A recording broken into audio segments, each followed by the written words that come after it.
Good evening, everyone, and welcome. If we could all try to find our seats, we can go ahead and get started. I know that we're all enjoying being social again tonight. If we could try to find our seats.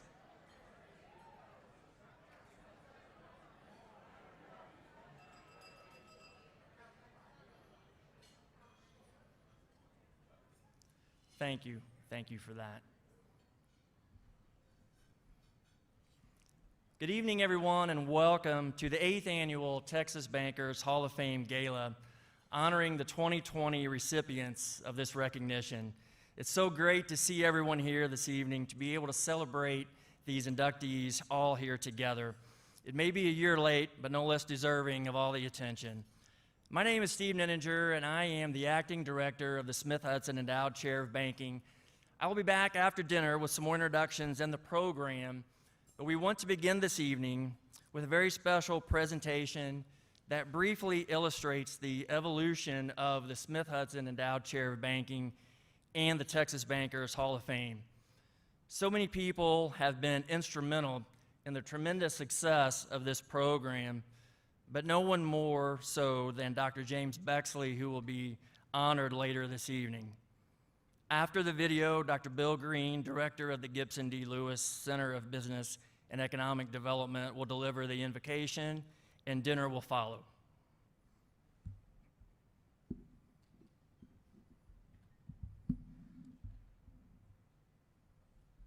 I received a call one morning in my office about 9:30, and the caller introduced himself as Jim Bexley.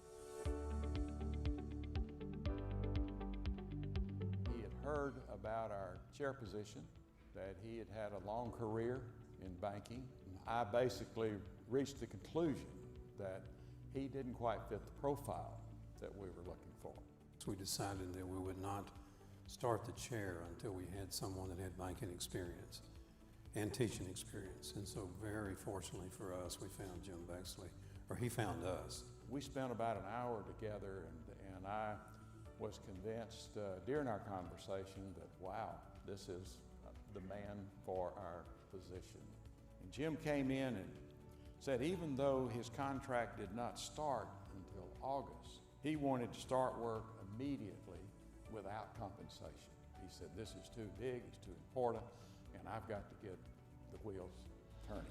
Jim was always in a hurry to get things done, not because he was impatient, but because he was an overachiever. And his plate was always full of ideas and tasks that he was trying to accomplish. So one of Dr. Bexley's favorite movies was Patton. And when Dr. Bexley got an idea in his head, he could attack that idea with the military precision and discipline of General Patton. He was expected to create a curriculum about banking. He was expected to reach out and develop relationships with the community bankers in the area, especially the rural bankers. It was not an expectation that he create a minor, and he did. It was not an expectation that he create a major, and he did. It was not an expectation that he create an executive MBA in banking and financial institutions, and he did. It was not an expectation that he find a venue to recognize the iconic figures that have changed the economy of the state.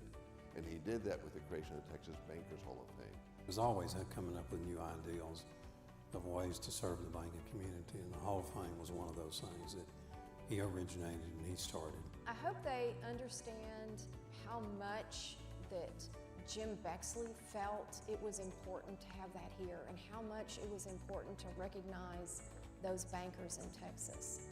And tonight we're here to recognize those iconic figures that contribute to the state at this 8th Annual Texas Bankers Hall of Fame, all because of the vision and the efforts of Dr. Jim Bexley. Those people that are honored here tonight, are the people that have been successful in their banking careers, in their communities. They've given back, they've served the customers' needs. The bank, many times, and especially small communities, the whole economy revolves around the banking business. I think Dr. Bexley embodies the university's motto, and that is that the measure of a life is in its service. And Dr. Bexley lived a life of service. and I think that will be his enduring legacy. When you serve others, you really serve yourself because they appreciate what you do and they're willing to help you. And, you know, Sam Houston, the measure of one's life is service, and I just felt like that's what I needed to do to be a part. And every time I help somebody else, I get a lot more out of it than they do.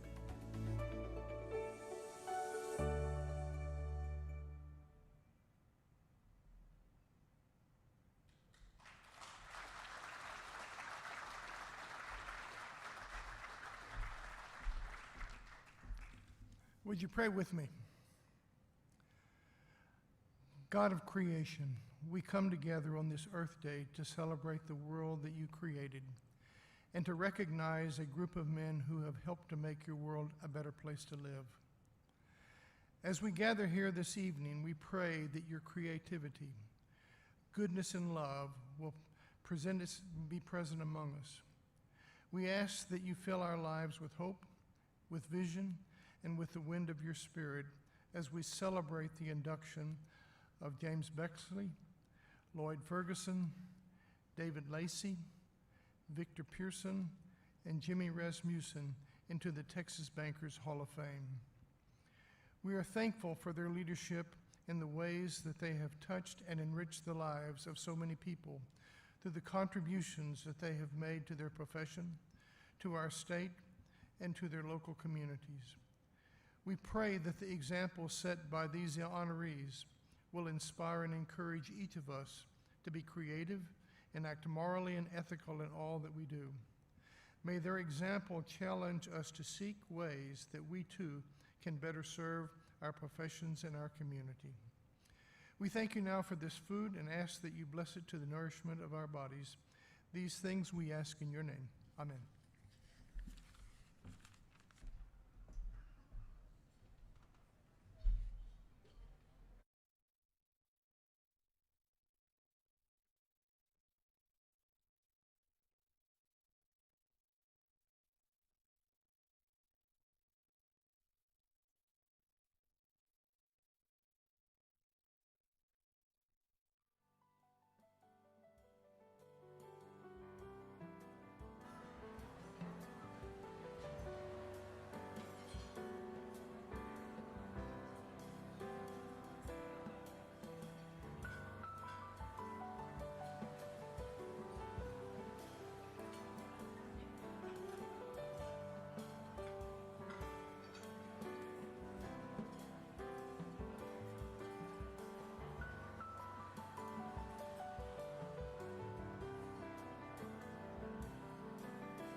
Good evening again, everyone, and please continue with your meals and desserts if you haven't finished already as we continue the program.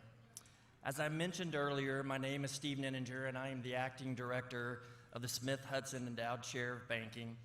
This is my 12th year here at Sam Houston State University, and I've taught banking classes for 11 of those 12 years.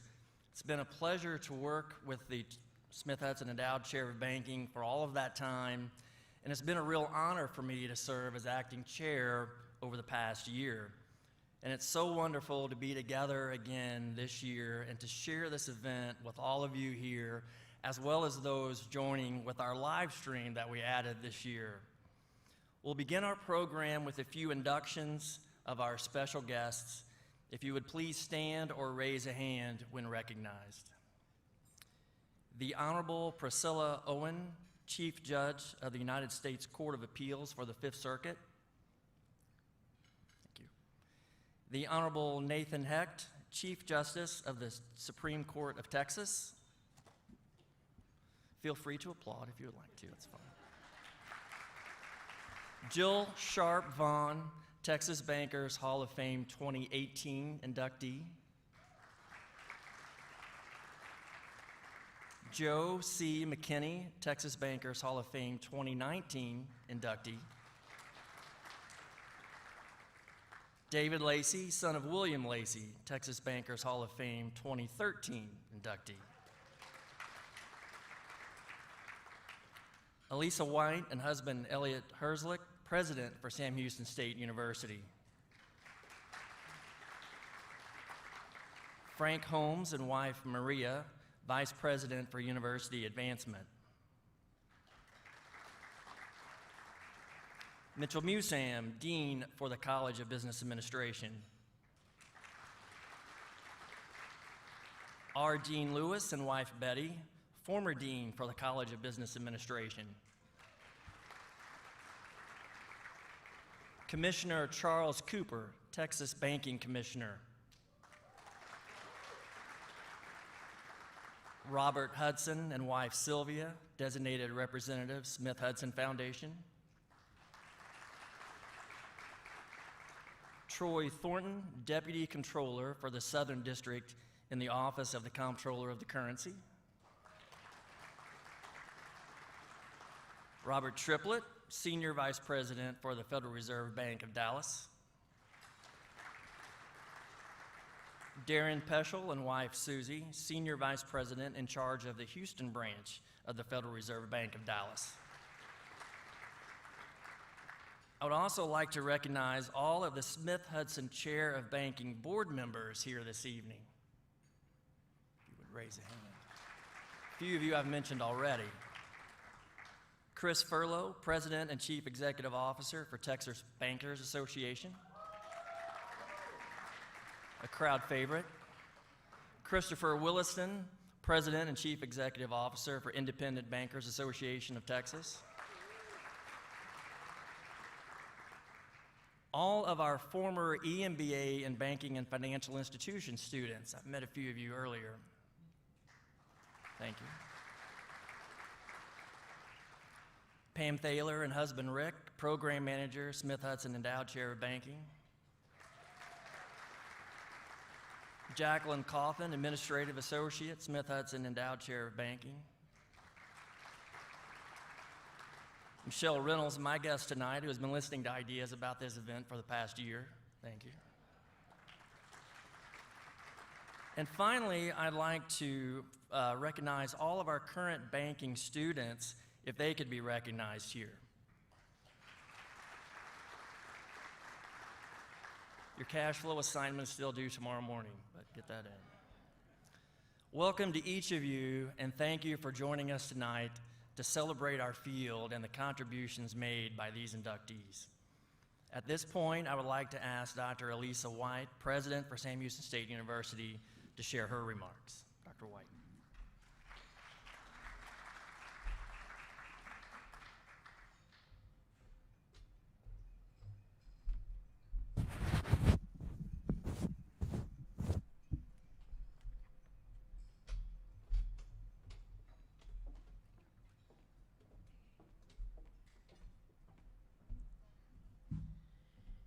So you are here at a Texas university, and I am getting the education. Who knew bankers were so much fun? I had no idea.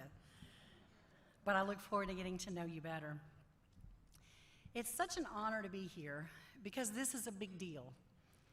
This is an important event, not only recognizing your contributions to the industry, but to your communities. And it also recognizes the strong relationship between the College of Business Banking program, Sam-Houston, and the industry. And so I welcome you to campus tonight. I'd like to offer us that special thanks to Pam Thaler, Jacqueline Colvin, Dr. Steve Nettinger, and Dean Mitchell-Musam. They went to a lot of effort to make this night a success, again, to show the significance that you have to us.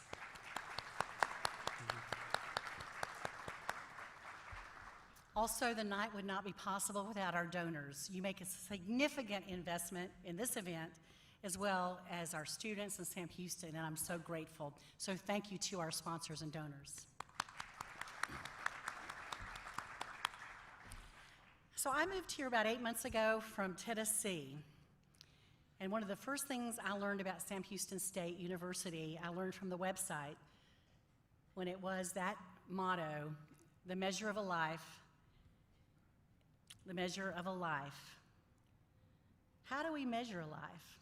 The measure of a life is its service. That is so important to me because at the end, we really do measure ourselves and others by what we contribute to people outside of ourselves and our families. And what I've learned about the careers of tonight's inductees is that not only have they been service-minded to the industry, but also to their communities. They are community builders. There are more than 215 years of cumulative banking experience in tonight's 5 awardees' careers. Those contributions are significant, but they're also leaving a legacy for others to follow. And I'm really happy that you're here, but I'm most happy that our students are here because when they see you and they see your success, I want them to see themselves as you. I want them to have a dream and be inspired by what you've been able to accomplish. And so the legacy that these inductees are leaving are not just for the industry, but for every student who graduates from our banking programs and then others that go into banking. So thank you for your service. This has been a weird year. Has it been for you? Yes. I'm just happy to be here and I can actually see faces. Even though I've been here quite a while now, several months, I don't know what anybody looks like. We just have the mask. I was happy to have the wine at the table because my excuse was that I could take that mask off. But you know what? We've persevered and so have you. And we are here now just almost to the last 2 weeks of school before finals and we're still operating. You are running businesses in an unprecedented time, not just when it's been difficult to take care of your customers, but also at a time when the markets have been volatile, unemployment has been crazy. And you know what I think about? I think about your leadership in keeping communities stable, keeping businesses stable, keeping people calm, knowing that they have a friend and a partner to help them navigate this unprecedented time. And I want to thank you also for your commitment to do that. You know, our university has been here since 1879. Now we have over 90 undergraduate programs, over 60 master's programs. We have 11 doctoral programs, including our new Doctor of Osteopathic Medicine degree that will be awarded out of our College of Medicine from our Conroe campus. And so we are also committed to building our communities. We graduate students, 45% of them are the first in their families to go to college. So we bring people in and we help them get out. And we have a lot of people here from the Smith-Hutson Foundation who help us get them out, providing wraparound support so that their students really have a future when they get here and get out. Do you know that 75% of our students work? So when you hire a Sam-Houston grad, that grad is ready to work because he or she already knows how. And so we're grateful that you hire our students. So I just wanted to brag about us, and I'll just leave it with one little snippet of information because you're going to be my ambassadors. I know you care about money, and so do I. Our Money Management Center ranked 5 in the nation out of financial literacy programs of 2018 and then also 2020. We are named the best college for master's degree programs online by Editor's Choice. We were ranked #1 by study.com for best online colleges and schools in Texas. Our nursing students had a 100% pass rate on their licensing exams. So the reason I tell you that is that when you hire a Sam Houston student, you're getting a student who has made the grade from a university who is really at the top of its game as well. And so thank you for supporting our banking program. I really appreciate the guidance of our Banking Advisory Board, Dr. Nenninger, and his very competent team. And so this past year, the RMA Credit Essentials certification materials were added to our commercial banking lending course. And as soon as I get back to my table, I'm going to find out what that is. But I'm assuming you know what the RMA Credit Essentials certification is. Somebody gave me that information. But our students were able to simulate managing a bank for a semester. And you know, in a real life situation, you never know what you're going to get up. You'll never know what you're going to face. And the simulation program lets students experience that. So now you know why Sam Houston is known as a great name in education. Congratulations to all the inductees and their families tonight. You make us better, and we're glad that your names are now forever associated with Sam Houston State University. Please enjoy the evening.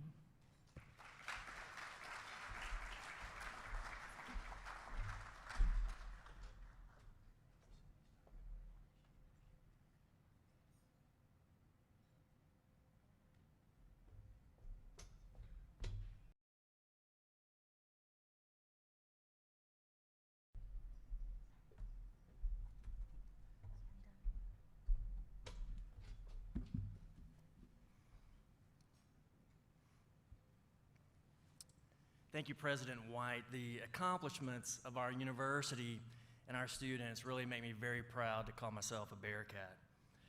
We'll now move to the recognition of the 5 awardees who have such outstanding accomplishments in the Texas banking industry.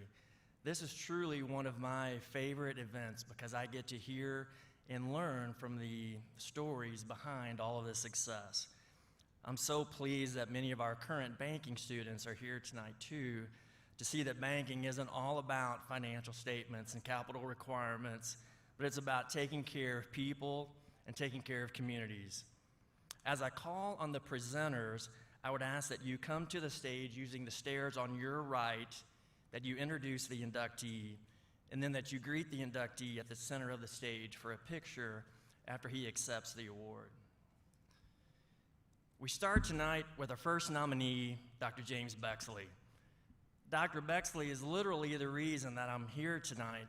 I remember he called me over Christmas break back 12 years ago, and he left a voicemail for me to call him back. And my first thought was, what have I done during my first semester on campus to warrant a call from the chair of banking?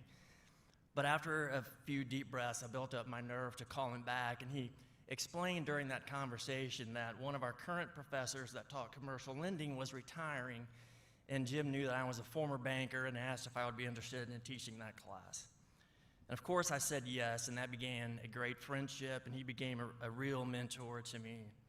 I'm happy to see Byron and Tammy here tonight too, because Jim was probably the only colleague that I had that bragged about his kids more than I did. So I've heard a lot of stories, grandkids as well, but he always had me beat on that one. I would like to invite now Robert Hudson to the stage to share some words about Dr. Bexley, and that will be followed by a special tribute from Sam Golden, and then Byron Bexley will accept the award on behalf of his father. Mr. Hudson.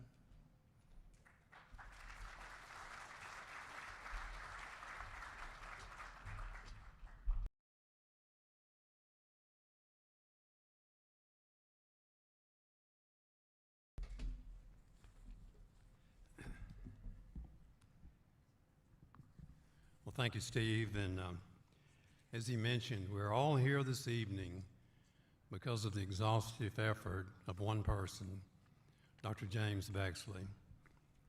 It's my great honor to have nominated him into the Texas Bankers Hall of Fame and be here tonight for his induction, along with the other honored recipients. However, you need to hear a few Jim Bexley stories first. When Mr. Smith and I were developing the plans for the banking chair around February of 1996, we agreed, that we needed a person to hold this position that was a banker and someone that had teaching experience, knowing that would be a difficult role to fill.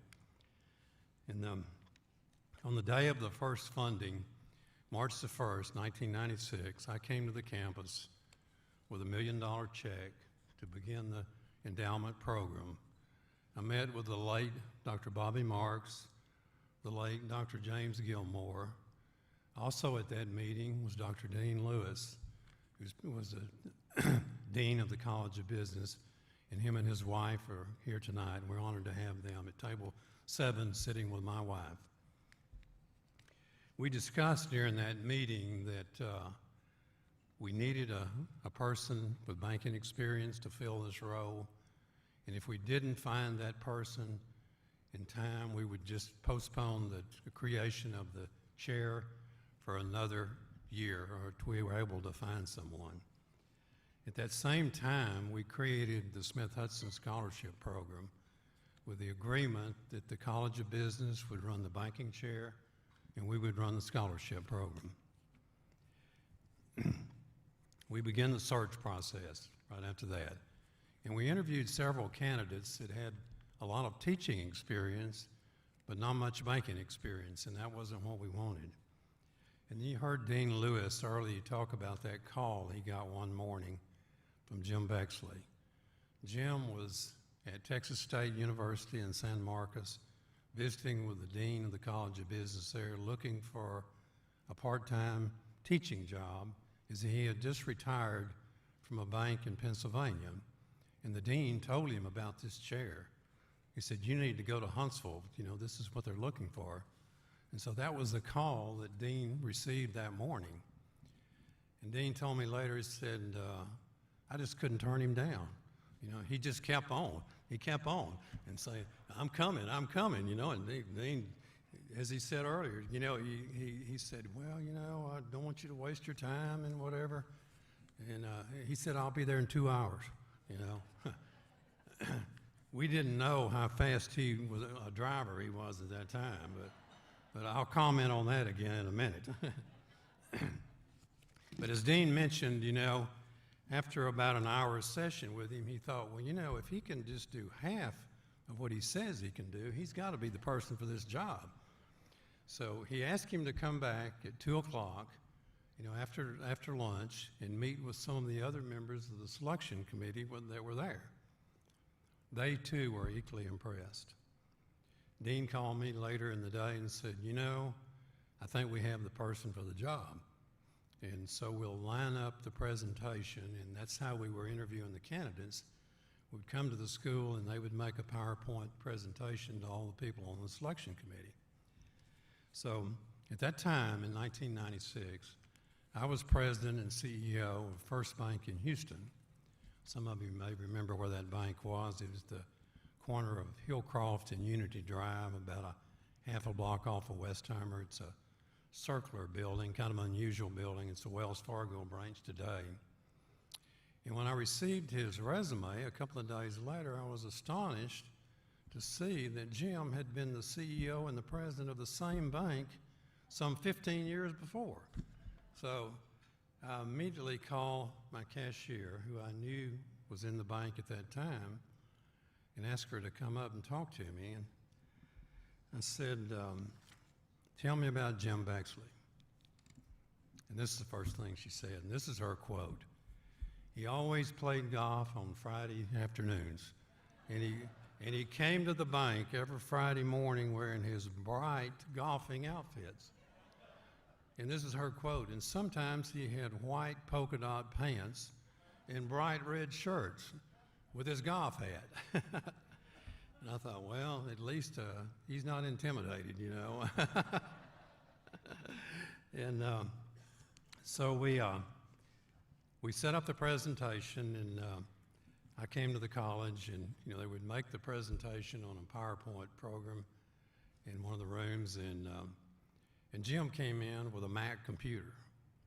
Now, many of you may not remember, but many of you do remember. 25 years ago, Mac computers were just not used in the business environment.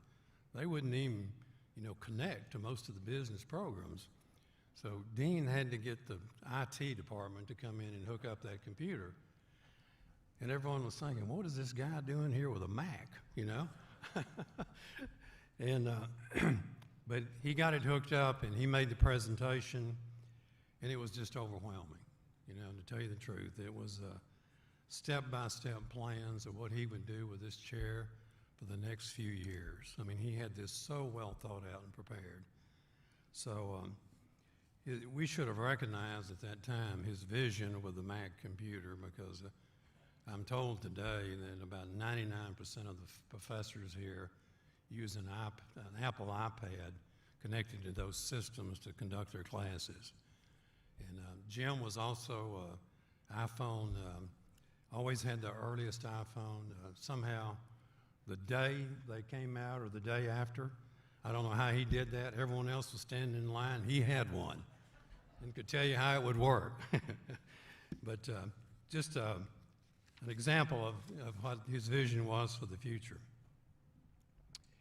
He was chosen as the chair holder because of extensive background as a banking president and CEO. And also, he had the unique experience of having taught at the Southwestern Graduate School of Banking at SMU for 21 years for the summer sessions. So he was the perfect candidate for this position. Dean Lewis often said, he was the best hire I ever made during my long academic career, and described Jim as having a never-ending desire to prove himself every day with things that would improve the banking program here.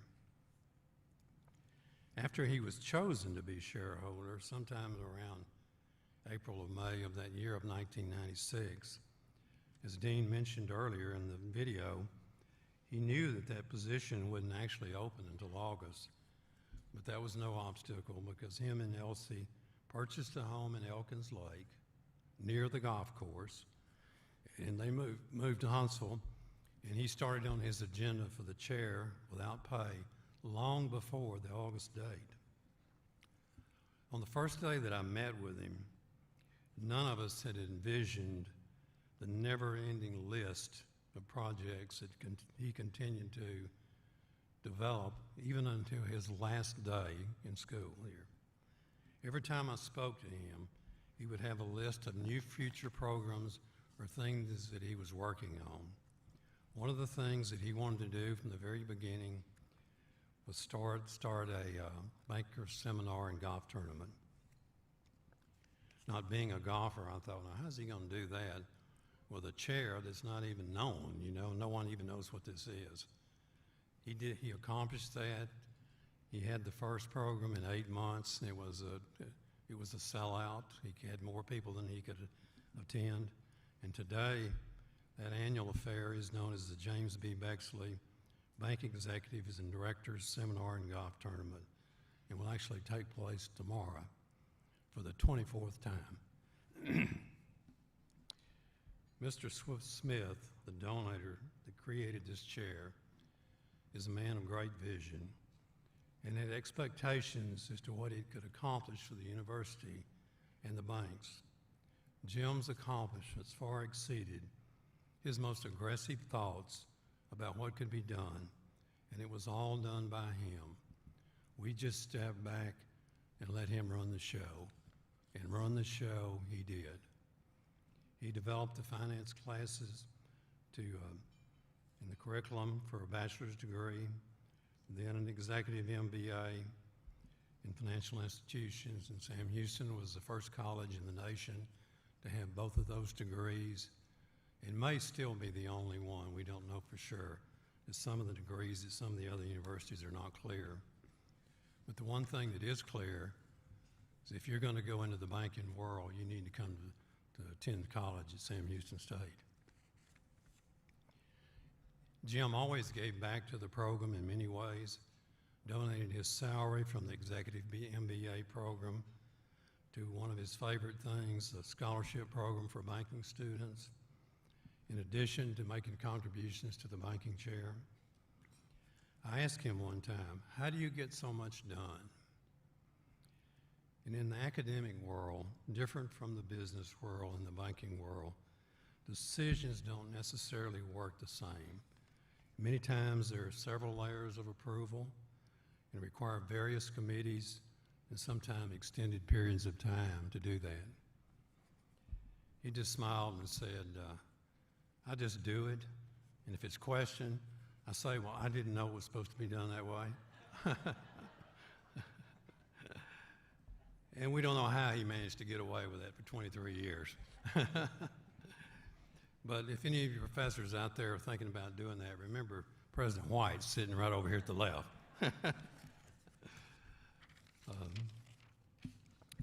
His energy level, left us all behind, just like his fast driving. His 70 or 75 was just not fast enough for him to be wasting time on the highway when he could be doing something productive.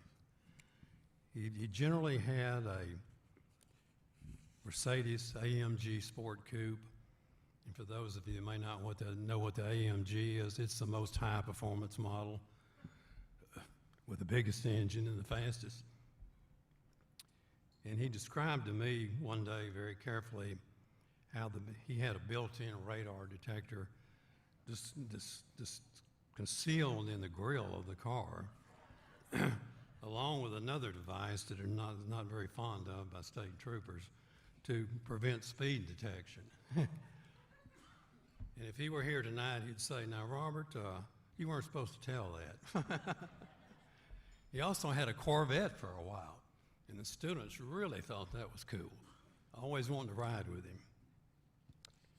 He told me one time how fast he could make it from Huntsville to the Houston airport, and that's when I never rode with him again.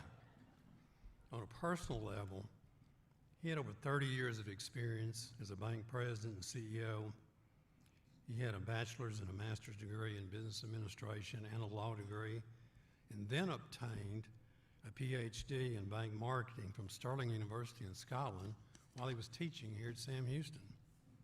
Some of his many awards and accomplishments include the Texas Bankers Association First Time Lifetime Achievement Award, a former member of the Board of Directors of the Federal Reserve Bank for the 11th District in Dallas, where he served in the Fed District as the chairman of the Audit Committee and a member of the Executive Committee.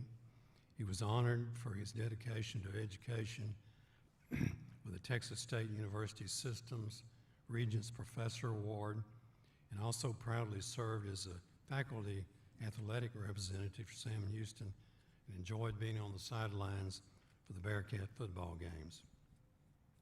He served on the President's Capital Campaign Board, chaired the Faculty and Staff Annual Fund Program, and was a member of the College of Business Advisory Board, in addition to having his own advisory board for the banking chair, and that included some of the people that are here tonight: the Texas Banking Commissioner, Charles Cooper, Baron Ashkel, who's head of the Federal Reserve in Houston, who was also one of his MBA students, people from the FDIC, the Office of Comptroller of Currency, the TBA, the IBAT, and a number of bankers, and some of them are here tonight also. He also served on the investment committee for the university, was only one of 2 alumni in history to receive the Sam Houston Alumni Association Service Award in 2014. In addition, in his spare time, he authored 4 books on banking and consulted with banks all over the United States, as well as the largest private bank in China, and also a bank in Africa. He also served as a deacon and taught Sunday school at the University Heights Baptist Church. And these are only the highlights of the many awards that he's received and the services that he performed. The one thing that Jim enjoyed the most in his position with his teaching was the interaction with the students and helping them get jobs after graduation. He always said, the BBA, the BA, or the BS are important, but it's the JOB that will make your career and earn you a living. Jim started a bank internship program from the very beginning with banks in this area and always required those internships to be paying positions, saying if they're not worth paying for their labor, they're not worth having. During his tenure, he had more than 1,300 of these internships with banks, and more than 600 of his students have been placed in personal positions, in permanent positions, in banking positions. Many of you here tonight participated in these programs and hired his graduates, and we thank you for that support. He was very proud of his students being able to graduate from college and go directly into a bank and be productive in just a matter of weeks. They were knowledgeable of how things were done in the real world of banking, and about 100% of those banking majors left here with a job in banking. Those few that didn't had other family plans like marriage and other things that caused them not to go to work at that time. He not only helped those students in the banking programs, he offered to help all students with any major and to help them find employment. As I mentioned earlier, we started the Smith-Hutson Scholarship Program on the same day in 1996, primarily designed for students with financial aid to attend college. Today, we maintain about 150 students at Sam Houston on full scholarships, and we'll have over 400 graduates in just a few days when the May graduates graduate. Jim was an active participant in our scholarship program.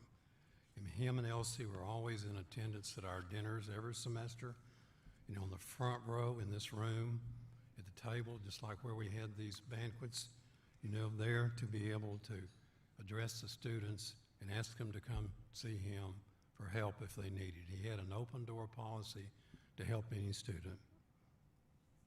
And there were many students that came in for in the College of Business and other majors that didn't know exactly what they wanted to do. And after they were exposed to Jim, as he would say, he converted them to banking students. And many of them turned out to be in the banking program and left here with a job because he could assure them if they were a banking major, they would have a job when they left. I could go on a lot longer because there's a great deal more to tell about him, but there's one other person here tonight that needs to be recognized. She was always there to help Jim unconditionally, love and support, and was with him every day to his last days, and that was his wife, Lacy Bexley. Much credit to her.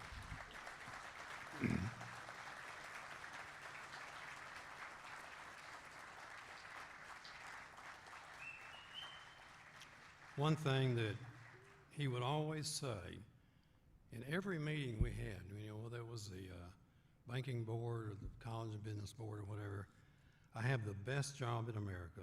I love what I'm doing and hope to be here until they carry me out. And he was blessed with it essentially happening that way.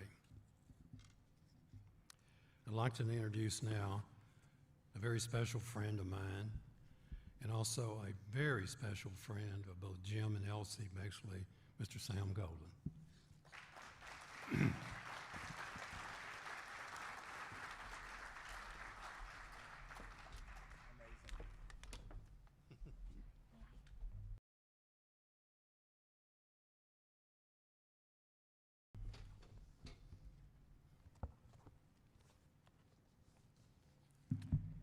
Good evening. This privilege that Elsie and Jim's amazing family have afforded me is one that I will eternally treasure. I'm enormously pleased to have the special opportunity to share my thoughts, my views, and perspectives with you about Dr. James B. Jim Bexley. First and most importantly, Jim was a dear and precious friend. Please know that I'm exceedingly careful and guarded about freely making the last statement. Friendship is earned and must be proven by one's actions versus empty rhetoric or hyperbole. My friendship with Jim was seated in the most unlikely of circumstances. He was a banker, and I was a bank examiner, responsible for the examination of the bank where Jim was an officer. Our paths were linked for 40 years because Jim did what was fundamental to any friendship. He earned my trust by being honest and principled. Obviously, many others have recognized and openly acknowledged Jim's multitude of positive attributes, skills, and deep knowledge. He was an accomplished, respected, action-oriented banking executive for many years, including multiple stints as the chief executive officer of several significant banking organizations. While Jim was a consummate professional and achieved what many could only dream of, it's how he walked his life that is most impressive. God enormously blessed him with the heart to complement his tremendous mind and rare experience. He had boundless energy. Dean, as I think about the many stories, an unbelievable amount of energy, and recognize that the true legacy of this life journey is not about material wealth accumulation, but is about how one positively touches and impacts the lives of others. He did that in ways that are impossible to capture in these short and brief remarks. He was an extraordinary steward of the King that used his time, talent, treasures, and influence for the glory of God each and every day. After a long tenured and distinguished career as a bank CEO, Jim accepted the calling to follow his heart and was the founding chair of the banking program right here at Sam Houston. I can attest, as Robert has already mentioned, to the elevated and the consistent level of respect that is attached to this banking school, clearly recognized as one of the few accredited degree programs in the country, and we can give complete credit to Jim Bexley. He was far more than a professor to a student, but instead he made innumerable tangible efforts to touch and mold in a positive way the futures of those that were fortunate enough to participate in the School of Banking or to connect with him through his many other stewardship efforts, including at the athletic department, where he served as the faculty athletic representative.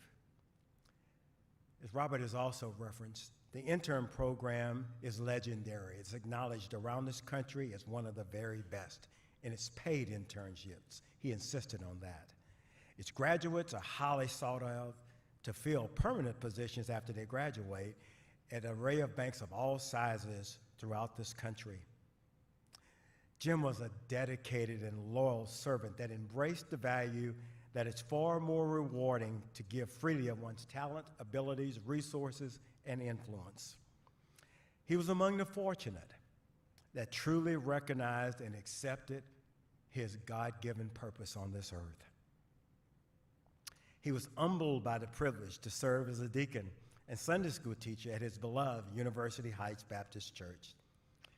He also served admirably as a director of the Federal Reserve Bank of Dallas. His leadership in raising private funding required to construct a state-of-the-art banking room is a tremendous testimony to his influence and willingness to make a difference. Beyond Jim's phenomenal 24 years of service as the chair of banking, he still found time to share his incredible knowledge with a number of banks around this country and internationally as a consultant on an array of complex financial and leadership areas. The myriad of professional accolades and awards are far, far too many to list here tonight. Jim was truly one of a rare breed, a real difference maker in the lives of thousands. He was visionary and exuded leadership qualities and abilities possessed by few. When needed, He swam willingly upstream in a pool of shark and piranha to achieve the right outcomes and to do the right thing, irrespective of personal impact or consequences. He was the real deal. Unquestionably, he was a man that undeniably walked a life that demonstrated that one person does make a major difference in the lives of others, including the hundreds of first-generation college students that were fortunate enough to be touched by Jim.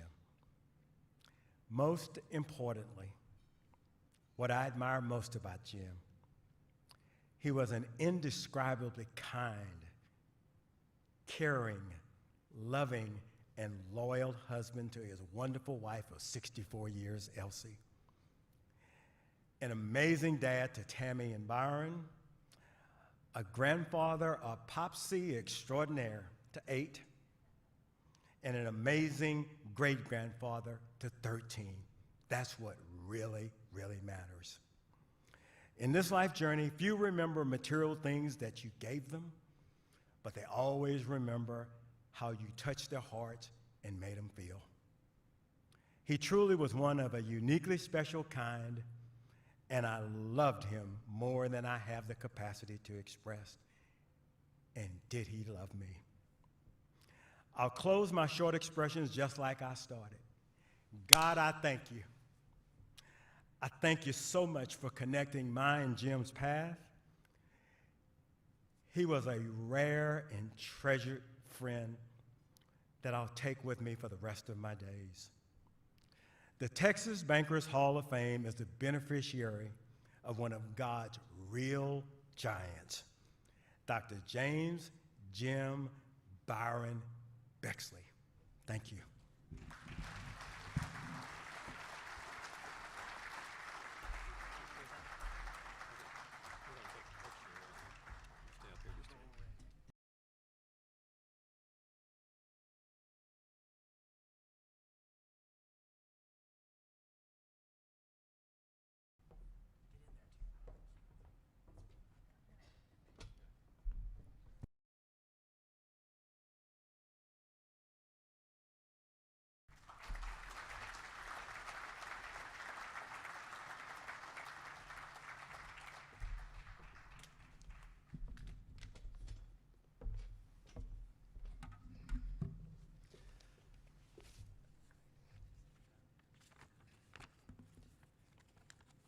Thank you, Robert, for that great introduction, and Sam for those heartfelt words and tribute to Dad.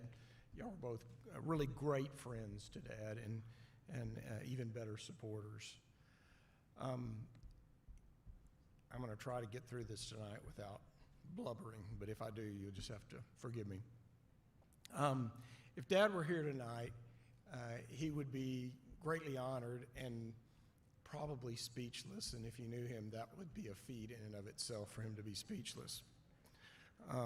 He would have much preferred to be the person up here giving out an award as opposed to receiving one. But this is truly a great honor. I want to extend my congratulations to the other inductees tonight. Congratulations, a well-deserved honor. I will give a little side note on David Lacy. David and I struggled through a commercial banking class together at Baylor University, which is kind of humorous since we were both sons of bankers and couldn't figure out a commercial banking class. But I don't think anybody will tell that story on him tonight. It's also fitting, I know that we're going in alphabetical order tonight, but it's fitting that Dad is first because he wanted to be first. First in line, in first place. He wanted to be first in everything. There are a lot of people who are a part of Dad's journey, and I would love to name every one of you, but if I did that tonight, I'd throw us off schedule. And as many of you have alluded tonight, Dad was phobic about being on schedule, so I won't do that. I will tell a little funny story about Dad and schedule. When we were going through a bunch of pictures on him, we found a picture of a program that Dad had put on down in the valley, and he had former President Gerald Ford speaking, and the picture was President Ford at the podium speaking, and Dad in the back behind him going, pointing to his watch. Only he would do that for a president of the United States. I know that if Dad were here tonight, he would enumerate many of the people that helped him along in his career and in his life. And I'm going to stick to the last 23 years, which was here at Sam Houston. He loved this university. He loved being here. He loved teaching. He was grateful for the opportunities here. So I'll start by thanking the university. And then I want to thank Mr. Hudson and Mr. Smith for their vision and the endowment of the chair of banking. Dad loved his job. He used to say, I liked being a banker. I love being the chair of banking. And one of his other favorite sayings was, my worst day as the chair of banking is better than my best day ever was as a banker. He did love the job. I'd also like to thank Dean Lewis and Mitchell Musem for encouraging Dad, believing in him, and giving him the freedom to dream. And as has been mentioned tonight, this is one of his dreams.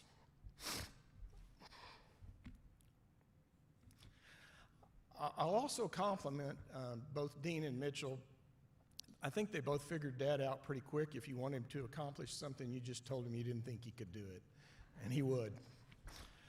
I also want to thank Pam Thaler and Jacqueline Coffin for all those years of supporting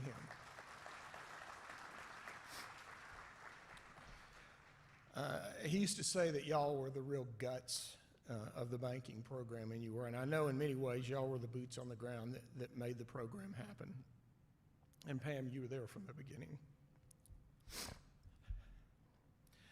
I see a lot of faculty members here tonight that served with Dad. Several of you terrorized me when I was in the EMBA program here too. But thank you for welcoming Dad with open arms and being his friend. He really enjoyed being here. I see a lot of people that Dad tapped. I'll use that. That's probably a kind way of saying he twisted your arm up behind your back for funding or to serve on a board or to hire one of his students. And thank you for being a part of that and being a part of his success. If Dad were here, he would make sure there would be 3 big thank yous tonight. First and foremost, God, for giving him the energy, desire, and abilities that he had. If you knew anything about Dad, he walked with God every day. Secondly, he would have thanked his grandfather, Gideon Seth Porter. We all called him Gramps. And Gramps was a formative figure in Dad's life, was one of the people that probably had one of the greatest influences on Dad's character.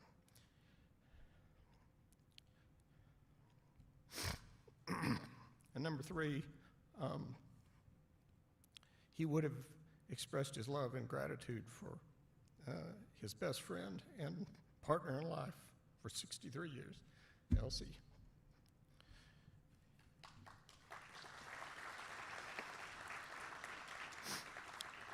She stood by him for 63 years, and honestly, he'd have been lost without her. There's a quote by Edward Butler that goes, "One man has enthusiasm for 30 minutes, another for 30 days, but the one who is successful in life is the one who has enthusiasm for 30 years." And Dad had that. And the banking program was something that he had great enthusiasm for. He loved teaching and working with young people, and as Robert alluded to, he really loved most of all getting them a job. He gave you the figures tonight, and I'll correct your story a little bit there, Robert, that he used to start every semester by asking who's here to get a BBA, Hands would raise. Who's here to get an MBA? Hands would raise, that sort of thing. And he'd say, you're wrong. You're here to get a JOB, and it's my job to get you that job. So, but he loved that, and that was what he lived for. He truly was that person that was willing to plant trees that he knew he would never sit under that shade. I'll finish tonight with just a little rhetorical exercise. You don't have to raise your hand or anything, but just think about this for a second. Some of you tonight are family members. Some of you are friends. Some of you have worked alongside of Dad or served on one of his boards. Some of you were taught by Dad or enrolled in the banking program. Some of you have hired one of Dad's students. Maybe he consulted at your bank, or he mentored you, or perhaps you attended a seminar or the Hall of Fame dinner.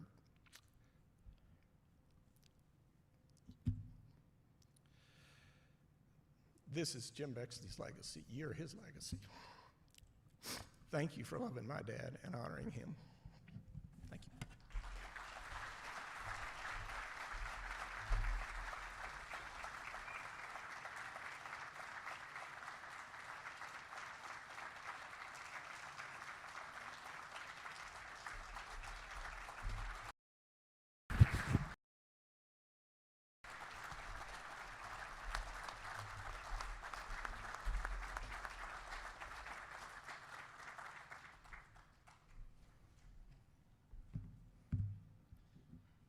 Thanks, Sam and Robert and Byron. What a great man, what a great tribute. Our next honoree tonight is Dr. Lloyd Ferguson. It was a real pleasure for me to learn of the career of Lloyd Ferguson. Like him, my father was a longtime high school educator and administrator. However, I remember when my dad retired, he told me he wanted a job that didn't have any keys because he didn't want to be the first one there in the morning or the last one to leave. I think Dr. Ferguson took a different approach to his second career, and he built a tremendously successful bank and successful banking career, which spanned decades and started even after his first one ended. Dr. Ferguson couldn't be with us here tonight. He's 95. I understand he's in the bank every day, and I believe was there this morning. He couldn't be here today, but accepting the award for him is his son, Randall Ferguson.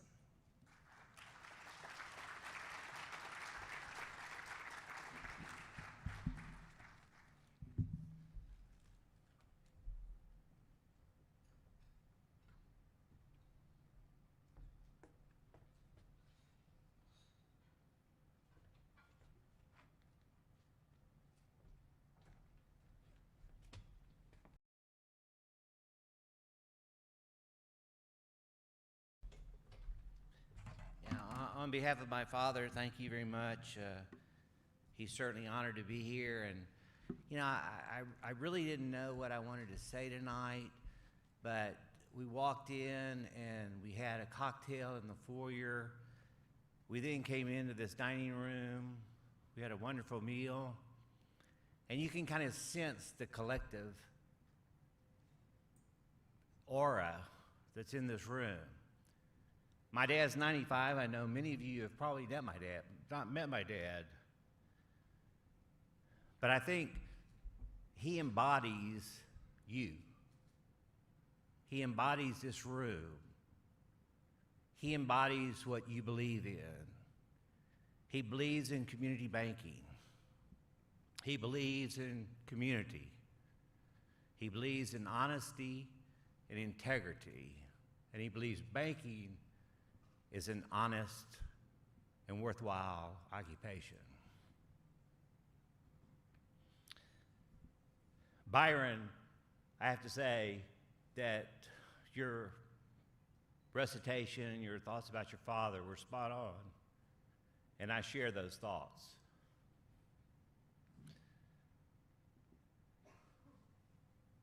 Our family is so blessed that at 95, he's continuing to be active and go into the bank. He certainly slowed down a little bit, but there's no doubt that he remains the chairman of the board of Pearland State Bank and First National Bank of Alvin. It's been delightful to be here. I'll have to tell you that this is my first time to be here and to see really the future of community banking, to see how the benefit of community banking is embodied in many of you.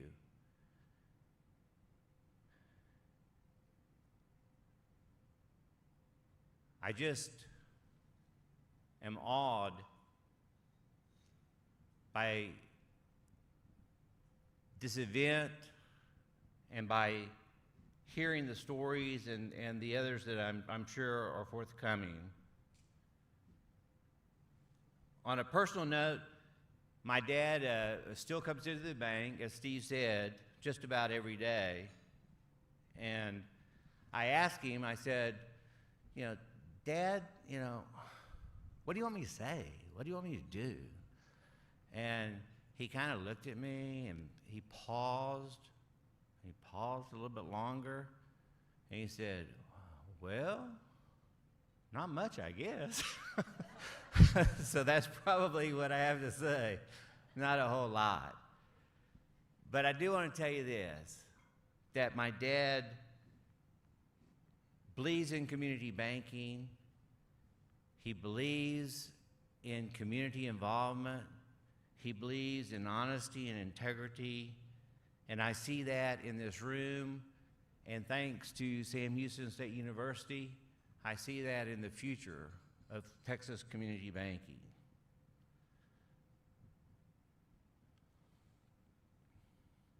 So,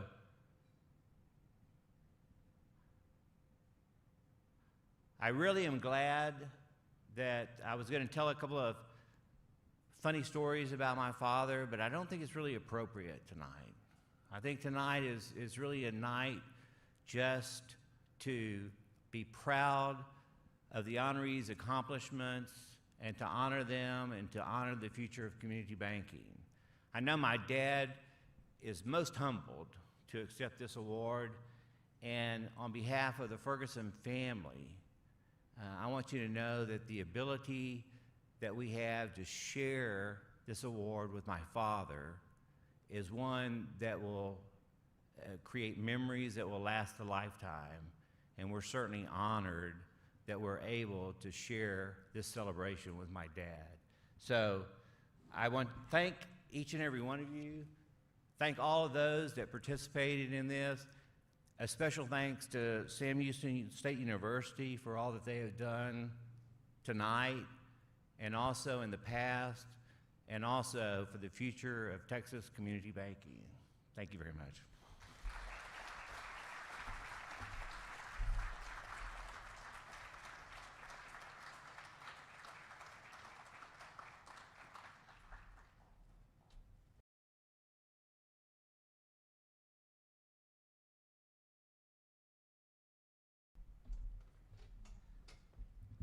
Thank you, Randy.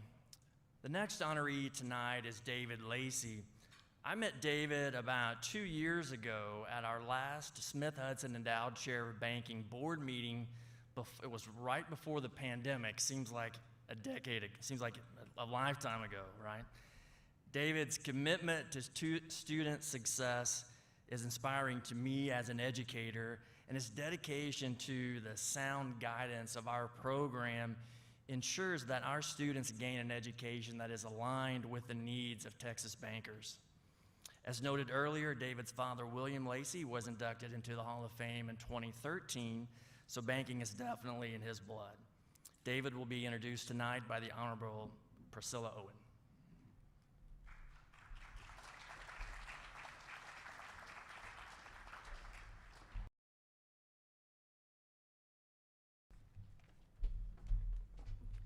Good evening. It's a pleasure to introduce David Lacy. David is the president of Community Bank and Trust in Waco, Texas. His interest in banking was undoubtedly sparked, inspired, and nurtured by his father, Walter G. Lacy Jr., with whom David was very close. His father was president of another bank in Waco, Citizens National Bank, as was David's grandfather and great-grandfather. In spite of that heritage, David had to work his way up. During his summers while he was in high school and in college at Baylor, he worked in his family's bank. But for 8 years, David worked for the big banks, Republic, National Bank Corporation, and Nations Bank. Though it seems not that long ago to me, he began working at Community Bank and Trust 31 years ago. David asked me to keep this introduction brief, so I intend to do that. But I want you to know 4 things about David, and let me tick through them quickly, David, to keep it brief. First, he cares deeply about the business of banking and what it means to provide banking services in his community. He cares and he worries about his customers and their businesses. He knows the positive impacts that his customers can have on the local community and its economy. David also understands the big picture for banks like his across the country. He has been very active for years in trying to communicate with regulators and lawmakers about regulatory issues and how those laws and regulations impact real people. That includes not only those who seek loans and financial help from banks, but also those who are employed by the people that community banks serve and finance. The second thing I would like you to know about David is that he cares about his own bank's employees. Particularly this last year, I've heard so much about all that David and his team have been through, and I'm sure you all have shared experiences there. But for as long as David's been at Community Bank, he strives to provide training and opportunities for growth and advancement. He wants his employees to succeed. He recruits bright young people, and he hopes that they will be part of his bank's family for their entire careers. I know he complains bitterly that he gets pirated, that he trains them up and other banks hire them away, but he keeps at it. He hopes that those he hires will put down roots in Waco and in the greater Waco area, and that they will become valuable members of their community. Third, David himself is well known, well respected, and well liked in the greater Waco area because he's always been willing to serve and do the really hard work and the heavy lifting on so many fronts far beyond his own banking business. He has spent untold hours serving on more than 100 boards in Waco and elsewhere in the state, including but certainly not limited to serving on the boards of Cook Children's Medical Center in Fort Worth and the Texas Sports Hall of Fame. He has been the chairman of many, if not most of those committees. But beyond that, he has helped and mentored individuals in myriad, quiet ways. My brother doesn't know that I'm here introducing David tonight, but he mentioned to me just this past week about how many hours David works that nobody knows about for individuals, helping them get housing, helping them build a tiny business, including lawn mowing services. He spends years and years as a friend and a mentor for so many people. Fourth, David is a loving, generous family man who's been a rock for his many, many relatives, whether related by blood or marriage. He has certainly been a huge part of my family's life. He helped guide my mother, who recently passed away, for years in keeping her a widow for decades on sound financial footing. He's done the same for nephews and others in my family, not to mention his own. You might ask, what are the sources of my information? Well, first of all, I've known David since he was in high school, even though he's a few years behind him. I didn't know him well in high school, but we had a lot of mutual friends, and he was known as a bright, respectful guy a great golfer who had a really good sense of humor. By the way, David was on the Baylor golf team and lettered all 4 years. He still plays a mean game, I'm told. I still have a lot of ties to Waco, and I often hear about what David has been up to from people who really know him and see him in action day in and day out, year in and year out. And they like him and they respect him. But most importantly, my source of information is that he's been married to my sister Nancy for 35 years. I've witnessed his actions, his demeanor, and I've heard and seen what is on his heart and his mind for these many, many years. I am honored to be here this evening to see David recognized for the many contributions he has made to the banking industry and beyond. Thank you, and thank you, David.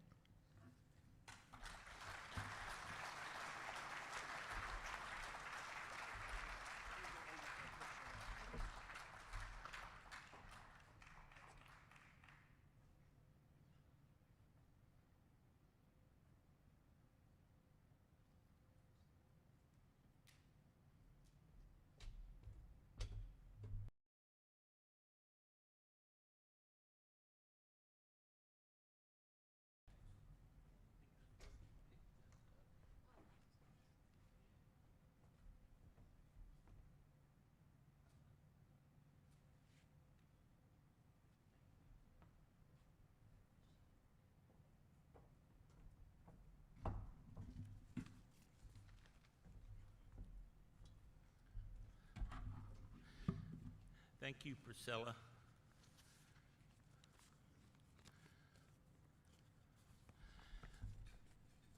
Mentors, some are being inducted tonight, like Jim Bexley. Friends and coworkers and family. Embrace them all and embrace the banking industry. In my opinion, those are the keys to success in banking. Let me explain just a little further. First of all, I appreciate the kind words from Priscilla. I'm indeed a very lucky man for many reasons. One reason is that for the past 35 years, this week, I have had a wonderful sister-in-law like Priscilla. And yes, for those of you listening closely to what I just said, Nancy and I have been married 35 years for this week. I told you I was a lucky fella. I have such a great family. I am honored to have both Priscilla and Chief Justice Nathan Heck here tonight. And it's an honor to have them here, and I appreciate them being here so much to share this moment with Nancy and Carter and I. Next, I want to congratulate my friends, the other inductees tonight, Lloyd Ferguson, Vic Pearson, Jimmy Rasmussen, and a special thanks to Jim Bexley and his entire family. Thad Griffin and Byron Bexley were on one end of that bell curve in that banking class, and I was on the other end of that bell curve. He was very kind. These folks have done so much to advance the banking industry in this great state, and their efforts will continue to pay dividends for decades to come. Congratulations to all the other inductees. Next, I'd like to thank some of the past inductees, folks like Robert Hulsey, Tom Frost, Jody Grant, Rogers Pope, Charlie Cheever, Bookman Peters, Stretch Smith, so many others. Individuals that I have so much respect for, individuals upon which the banking industry in this state was built upon their shoulders. As I said before, I'm a very lucky man. My father was very close friends with some of those great bankers that I previously named, so I've been able to call them friends for many years prior to now. I have the utmost respect for the prior inductees, and for those students here tonight, a career in banking results in both great satisfaction for you as a banker and also respect from others. It is such a great profession. I know it seems a bit strange, but I also want to thank the cities that these great bankers have lived in. These cities both supported and also benefited from the banker residing in that city. San Antonio, Terrell, Huntsville, Alvin, Pearland, Galveston, so many others. Those great Texas cities benefited from having these bankers being involved in their city. And at the end of the day, it's really, really hard to separate a banker from the city that they live in. For those students here tonight, there is no industry better than banking if your life's goal is to make a difference in your city. I also want to thank my wife of 35 years, Nancy, for putting up with some crazy hours and a crazy schedule. Not too many bankers ever achieve much, really, without the help and support of a great spouse. I also salute Elsie and Janice, as well as Nancy, and also remember Rosalie and Diana. None of us here tonight would be honored tonight without their love and support. Now, why can I say that with such certainty? Well, again, I'm a lucky fella. My mother was one of those bankers' spouses that I'm referring to. She had 3 meals a day with my father for their 49 years of marriage. They were inseparable. She knew every other banker at the convention. She knew all their families. She knew their children. She knew where they went to school. She knew everything about them. She let my dad get away with not knowing those, elbowing and filling in the gaps so my dad looked smart while my mom really knew all the facts. Tom Frost once told me that Harriet Lacy was the best correspondent banker in the state of Texas. I chuckled when I heard him say that, but see, I was able to see firsthand how much my mom was able to assist my dad each and every day. Great bankers are only great bankers with the support of their family. Again, to Nancy and Carter, thank you. I also need to say thank you to the bankers that I've worked with, shoulder to shoulder through the years. Most of what I know about banking I learned from those coworkers. Many were above me, many were not, but I learned from them all. Truly, the key to any success that I've ever had is due to having had great mentors and great coworkers and learning from them and respecting them all. I've been so very lucky to have worked with so many fine folks. They each taught me so much. I can't name them all, but I simply must name a few. J.D. Hudson, Bill Nesbitt, Bob Williams, Mark Boyd, Rick Smith, Jill Jones, Bruce Price, Ken Howington, just to name a few. Each of these folks was at one point my boss. Later, they worked with me. However, I learned from them all. All of these are fine folks. My father worked with a lady who was actually also worked with my grandfather. Mildred Rast assisted my father and my grandfather for her 56-year banking career. And she and my dad both received the TBA 50-Year Banking Service Award together on the same day. That was so incredibly appropriate. Lauren Stumpf has been at my side for 30 years, hard to believe. Suffice it to say that my father and I were smart enough to surround ourselves with really good people. And I appreciate Lauren so much.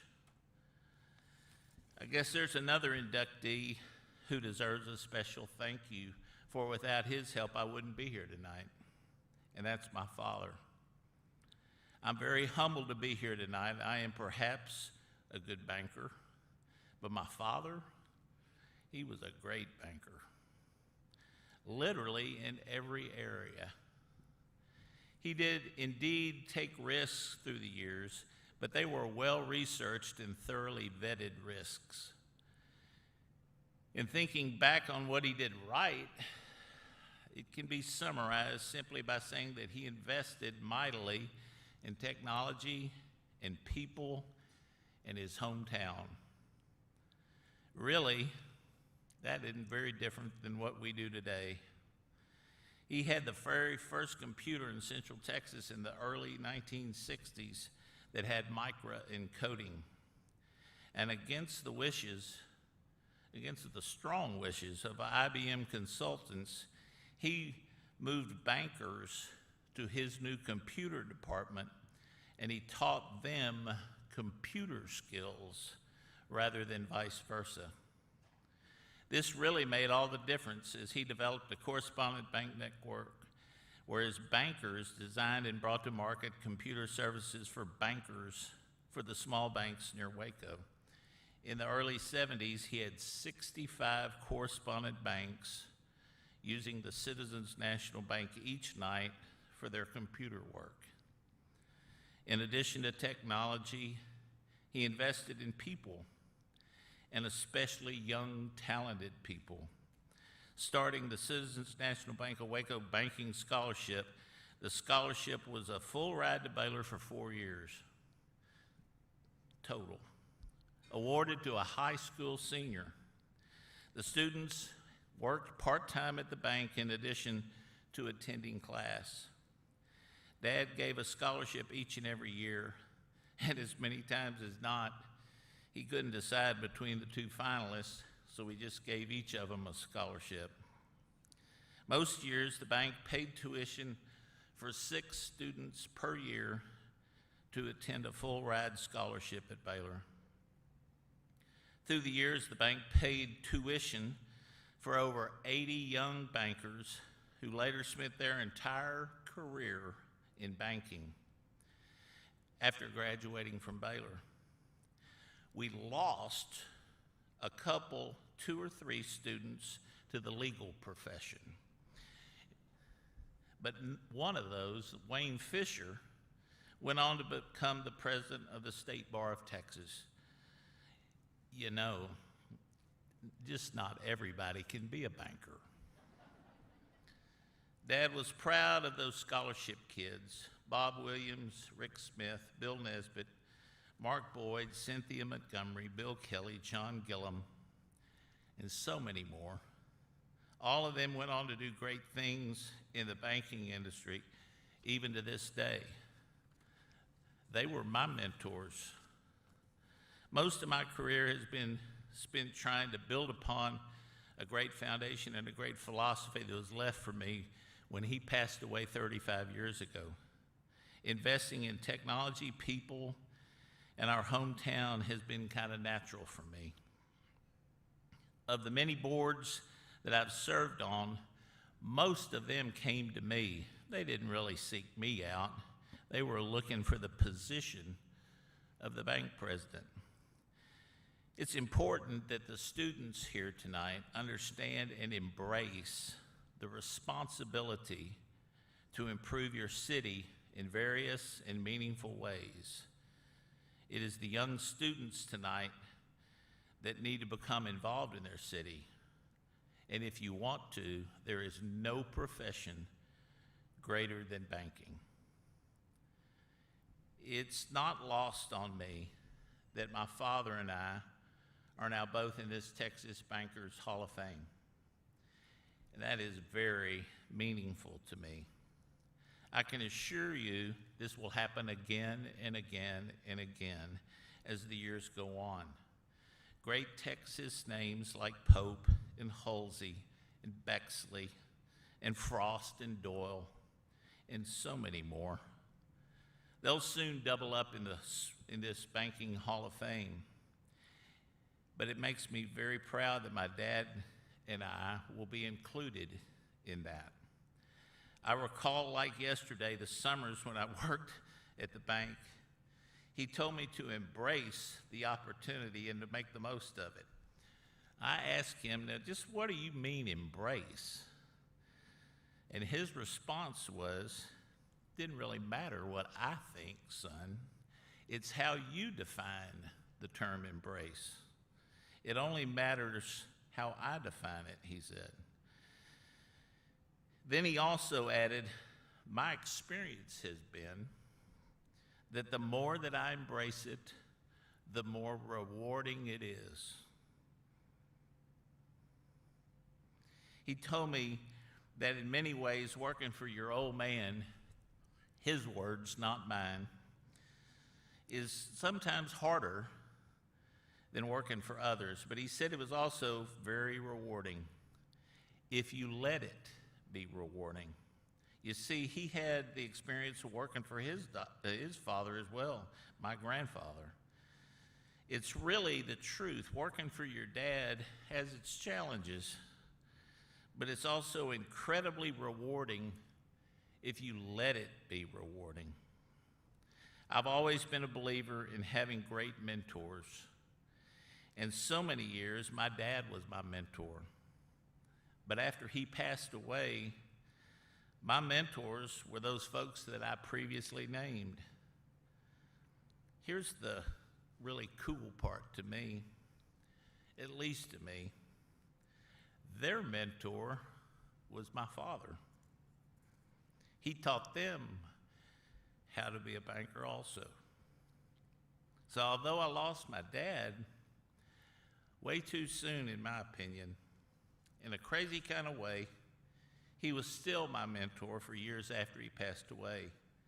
I have his pupils to thank for that. And for the students that are here tonight, or hopefully listening, please learn. Learn all you can from your mentor and your coworkers. All of them have things that they can teach you. Embrace the opportunity. Learn from others that come before you and are willing to share their experiences with you. Embrace that learning, and also learn from future inductees and future coworkers as well. Never stop learning. I guess that I'm asking you to embrace this opportunity as well, because it can be so very rewarding if you let it be. Mentors, friends and coworkers, and family, they each have a role in your success. They've certainly had an important role in my success. Embrace them all. And as I wrap up, I want to again thank Nancy and Carter for their love and support. They had to embrace this profession as well. Thank you so much for this award tonight. It means a great deal to me.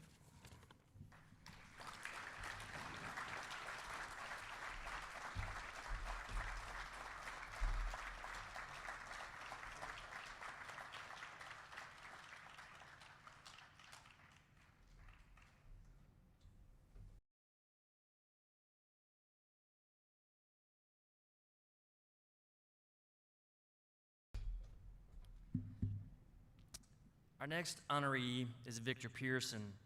Vic is another banker who is, in addition to being such a successful banker and a career in banking, has also given back to the industry through education, both in teaching and in providing guidance to banker education programs, as well as all of the work he's done in his community in the Gulf Coast area and the entire state of Texas. Vic will be introduced tonight by Wes Hoskins.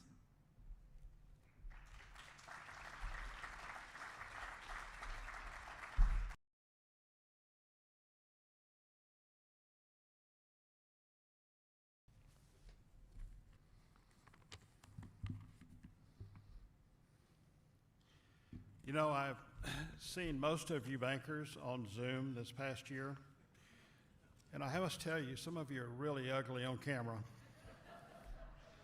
But I do want to say that you're beautiful in person, so would you toast all of us for being here in person this evening? It's wonderful to be here.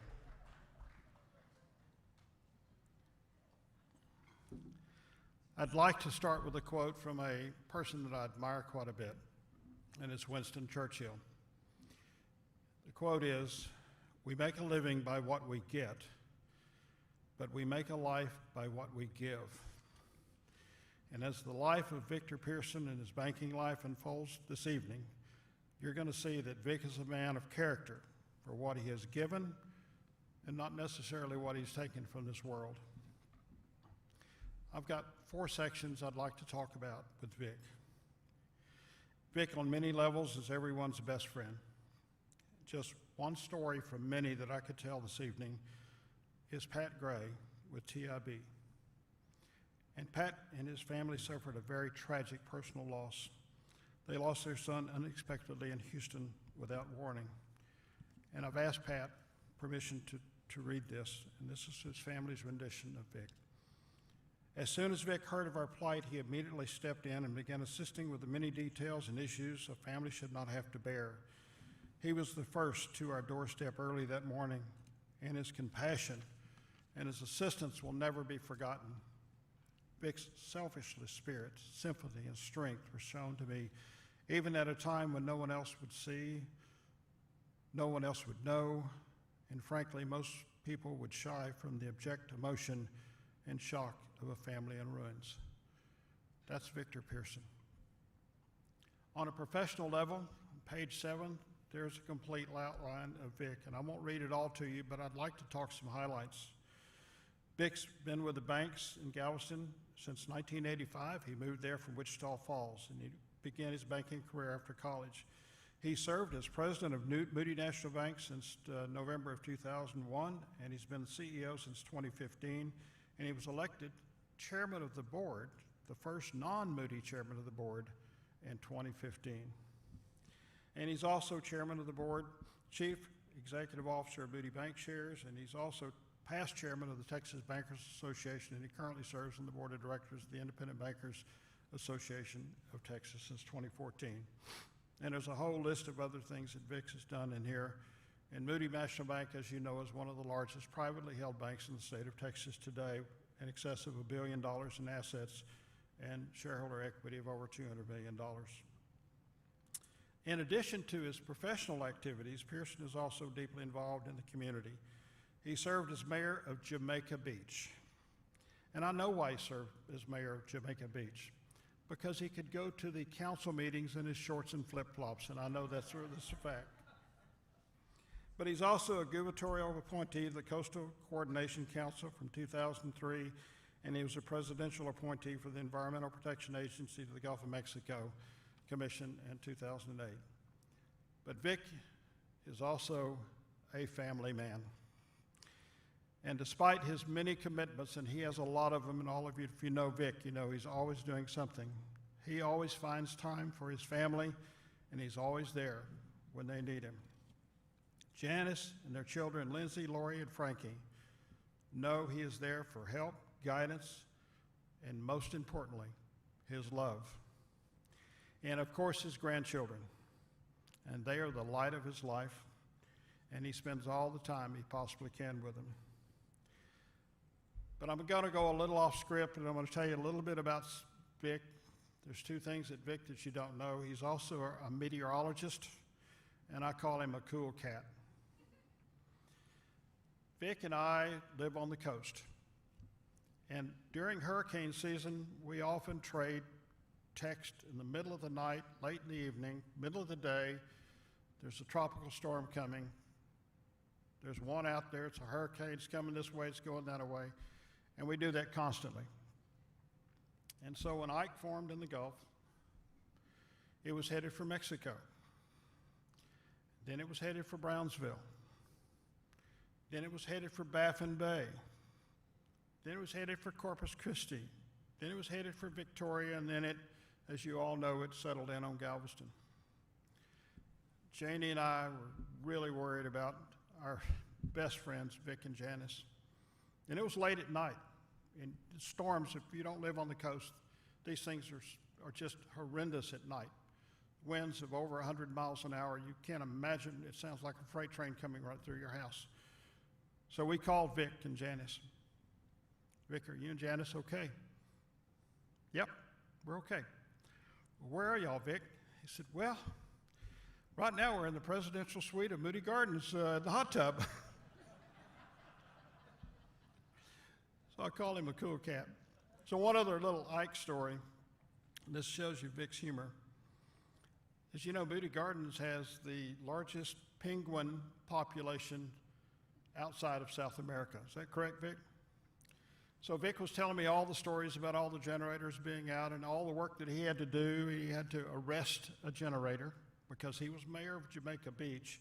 He took his chief of police with him and arrested the generator to get the generator down to take care of his bank and the penguins, I suppose. But they had to make alternative plans, and Vic is a genius banker.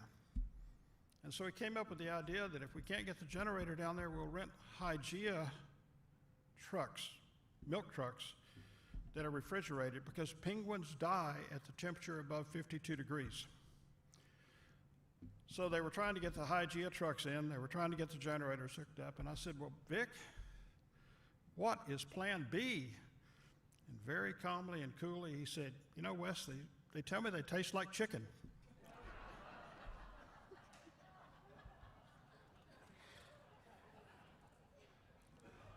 I'll never forget that story. 2009, I took over TBA. I took the reins over from Vic, and he handed me the gavel. And you know that when you're the outgoing chair, you really need to hand the successor the gavel in better condition than you found it. Well, what did Vic do? He handed me Dodd-Frank.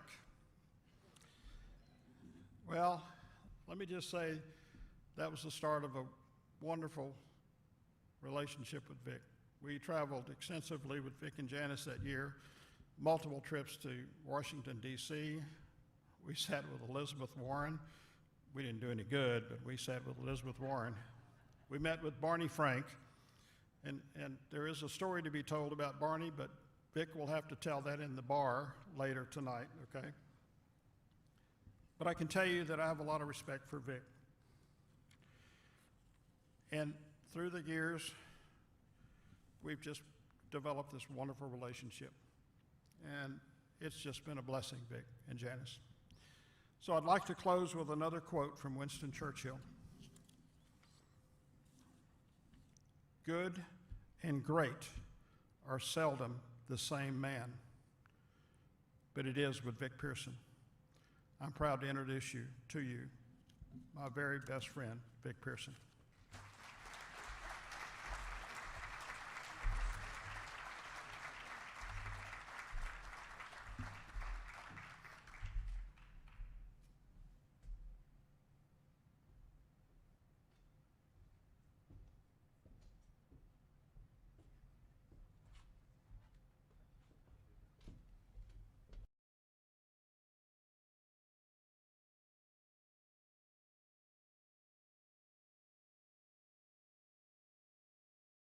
Thank you, Wes. It's very humbling to be here. Thanks, everyone, for being here. It's been about 13 months since I've had a tuxedo on. It's nice to know it still fits. It's good to see everybody in person again. I'm just proud to be in this class. You're going to hear from Jimmy Rasmussen here in a little bit. He's a good friend. And it's wonderful to go into this hall with prior nominees, Chuck Doyle and Walter Hall from Galveston County. True honor. David, what a great family legacy you have up in Waco. Dr. Ferguson and Randy, what a great friend you've been through the years. And Dr. Bexley, what an inspiration. And Sam, that was a really wonderful tribute. We built the Moody Bank team with my simple philosophy, and you might have heard it before. It's 3 little simple things that we try to do. We work hard, we be nice, and we enjoy life. 3 simple things. A lot of times you'll go into a room and there'll be an Ivy Leaguer in there, and it's a misconception that they're the smartest person in the room. But give me a graduate of Sam Houston that's a grinder, I'll take that person every day over an Ivy Leaguer. And that's something that you just have to, you work hard, and the people we have at our bank from this program are outstanding. And be nice. And we try to emphasize that every day of our lives. In fact, on the back of our business cards, we have the word respect. And that's a cornerstone of Moody Bank. We respect our customers, our community, and our employees. And that's something that we try to do each and every day, is respect everybody. And then enjoy life. You know, if you're not having fun, you need to go do something else. Find something that you can enjoy, because you're working hard and you're being nice, but enjoy your life. And I'll direct your attention back to table 24. You see those two guys back there? They kind of look like bankers, but they're really not. The two people back there I see are El Guapo and Lucky Day. We were the three amigos when I was Dusty Bottoms. Or it could be Peter Criss on drums and Gene Simmons on the guitar back there when we were Kiss, and I was Paul Stanley with a star on my eye when Gene Simmons almost hit me in the head with the microphone stand. So, but enjoy life and have fun. Very, very important. And then I've got an Aggie here from Moody Bank, Craig Barker, who does an outstanding turkey call. If you'll get a few drinks in him, it's not just the call, but he becomes a turkey. He morphs into a turkey. So later on, if you can get a couple drinks in him, see if he'll do the turkey call. We talked a little bit about, different things that have evolved in our careers. The most challenging, but also the most rewarding thing that has ever happened to me in my banking career was Hurricane Ike. And Wes talked a little bit about it. And Jimmy will remember this, is we did not have power in Galveston for 10 days after Hurricane Ike. And Jimmy, myself, Chris Doyle from Texas First, and Albert Shannon from Frostbank met in a room at Moody Bank by candlelight on Monday morning after Ike. And it was a devastating time, but we came together for the good of the community. And we have replicated that and helped other banks within Texas when there have been times of stress. But it was really, really rewarding to see what a community bank can do to assist their communities in times of need. Something else very important to me is education. The Sam Houston program is outstanding. Just involved with also Swigsby, the Texas A&M banking program. I'm involved with the Texas A&M campus in Galveston, with UTMB, the University of Texas Medical Branch, Galveston College, where I taught accounting for 16 years. And I'm really excited about the new opportunity at Texas Southern University to bring more people into our banking industry. I'd like to say a few thank yous tonight. I would like to say to our associations, Christopher Williston and the IBAT family, Chris Furlow and the TBA folks that are here. I've appreciated all the opportunities you have given me to be involved in our industry. To the TIB family, Pat Gray and Wendell Cook, thank you for being here. The Moody family has been very, very important in my life. I've worked there this June. It'll be 36 years. It's not really work. It's an opportunity to be involved with a family that's very conservative and very given within the state. Most of you do not know that Colonel Moody got the second national bank charter March 3rd, 1866. And the only reason, and it was for Galveston National Bank.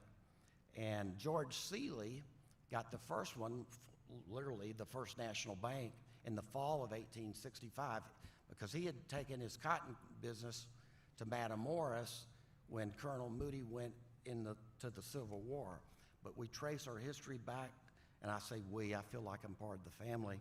We trace our history back to 1866. Very conservative, very giving, but they have been great to me. Our Moody Bank family is just outstanding. We live that core value of respect.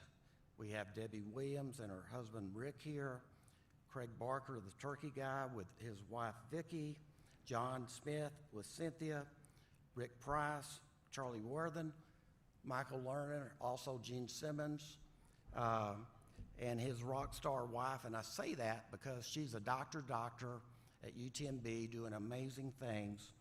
And I want to highlight our CFO, Catherine Rodriguez, here with Randy.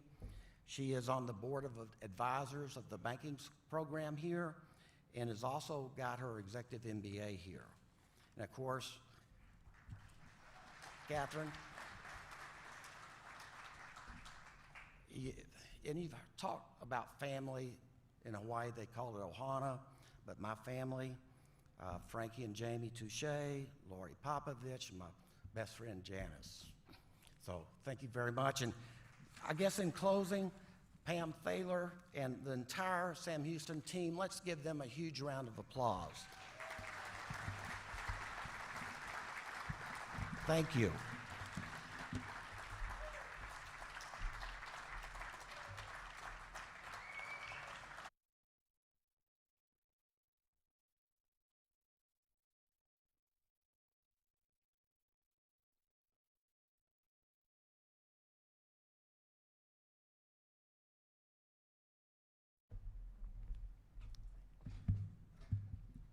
Our final honoree this evening is Jimmy Rasmussen.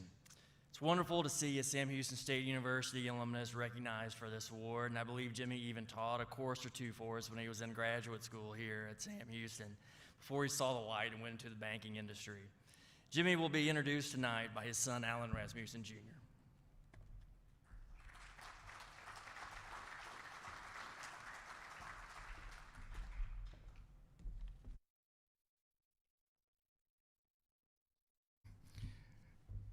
First, as others have said, I'd like to congratulate all the recipients here tonight. It is an elite group of community banking legends. I've known Mr. Pearson for many years, and he is truly one of the nicest guys in our industry. And just proud to say Galveston County is well represented here tonight. For those of you who know my dad and know our family, you know he's a huge baseball fan. We're a baseball family. And so if he's not at home or at the office, you can find him at Minute Maid Park or watching grandkids at Baseball USA, DBAT Webster, the Northwest Little League and Pony Fields in Austin, or the T-ball fields at Renwick Park in Friendswood. So when one of the greats calls me and asks me to do his introduction at his Hall of Fame, I knew right away it wasn't Yankee great Derek Jeter. Of course, Derek Jeter was part of the 2020 Hall of Fame class for Major League Baseball. I started working for the bank over 22 years ago, and there are two poster moments that happened that year I will never forget. The first one happens to be what Dad told me my first day on the job. He said a community bank should be a reflection of the community it serves. And to this day, I go to work with that every day on my chest. The other happened at a social event at our corporate office in Galveston. It was a chamber mixer after hours and an opportunity for me to meet some longtime customers of the bank. This sweet elderly lady approached me and made a familiar comment. She said, "You look just like your father." And affectionately, I said, "Thank you. I'm just a little taller." The lady gave me a big smile, and she said, "Your father is a giant." Her response took me back, and I started realizing, my dad is a pretty big deal. Over my career, I have watched and admired how he's grown our bank and managed people. I am proud to say, thanks to his leadership, Hometown Bank has been a 5-star rated bank by Bauer Financial for over 25 consecutive years, a distinction only 8% of the banks in the country can claim. But more than anything, there are 3 things he's taught me about this great industry. I'll call them the 3 L's. First, he's taught me how to love. Love your family and love your employees like their family. That's how you create culture. The second L is listen. God gave us 2 ears and 1 mouth for a reason. He's taught me that sometimes you cannot win the day without listening first. And the third L is lead. One of my favorite quotes is, people follow a manager because they have to. People follow a leader because they want to. Through the good times and in the toughest times, Dad has been a true leader for our family, our bank, our community, and our industry. And finally, people have often asked us how it is for a father and son to work together. I know we have some of that going on here tonight as well. The easy answer for us is, in 22 years, we've never worked in the same building. But for me, it's just like being the coach's kid. He's always been my coach since 5-year-old T-ball, and he's still the coach. For him,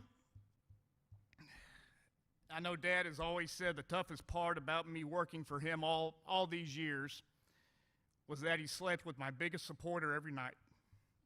Well, Coach, I know Mom is flashing that radiant smile from heaven tonight. We love you and we're so proud of you. Thank you.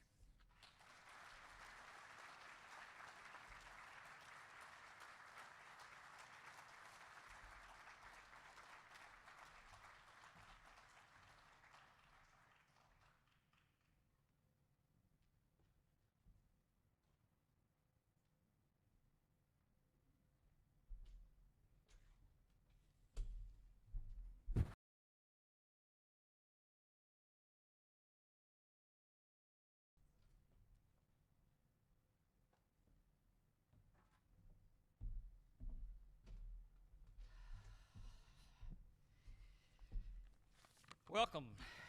It's just great to be here. He's had that speech ready for a year, and he wouldn't let me see it. And now I know why. I've had the good fortune to attend this event on at least 3 occasions, but honestly, I never would have thought that I was worthy to be an honoree. There's so many wonderful things being done by bankers. All of you know this takes a lot of planning, and I know everybody's already thanked Dr. Steve Neniger and Pam Thaler for all of their hard work. And Dr. Bill Green, thank you for that invocation. I have known Dr. Bill for about 50 years. And Dr. Alyssa White, thank you for your kind remarks and your leadership at this great university. My life's been filled with many, many blessings. I had the most awesome mom and dad on the planet. My dad was a Ford dealer and worked very, very long hours. My mom stayed at home and kept the 4 kids in line, and believe me, that was not an easy task. Looking back, I don't think she ever had an easy day. My brother Clint is 12 years older than I am. My sister Sally is 9 years older. So in my mind, being 9 years later, I must have been an accident. And my brother Steve, a year later, I guess they had him to keep me company. Unfortunately, my dad passed away in January of 1969, my junior year in high school. And my mom died 11 years later. I love you, Mom and Dad. My older brother Clint and his wife Pam were not able to make it here tonight due to some health reasons. but I know they're watching on YouTube if they ever got it started. I hope the two of you are having a great evening, and thanks for always being there for me. My sister Sally and her husband Lynn are also here.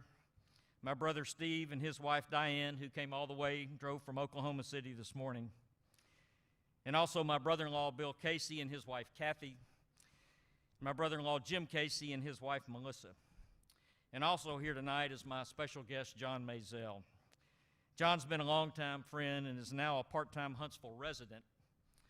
John was the one who nominated me. Would all of you please stand and be recognized? Thank you. Thank you very much. By the way, my brother Clint, my brother Steve, my brother-in-law Bill Casey, and I are all very proud Sam Houston graduates.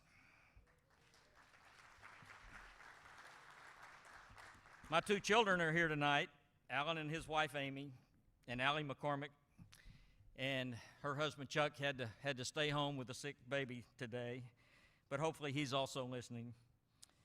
The four of them blessed me with 7 beautiful grandchildren. Alan is a fighting Texas Aggie and will take my place at the bank in a few years.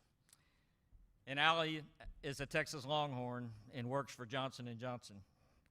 I'm so proud of what they've accomplished.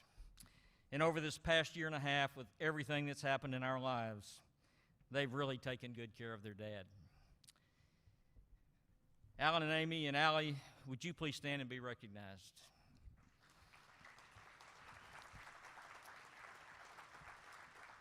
So many blessings.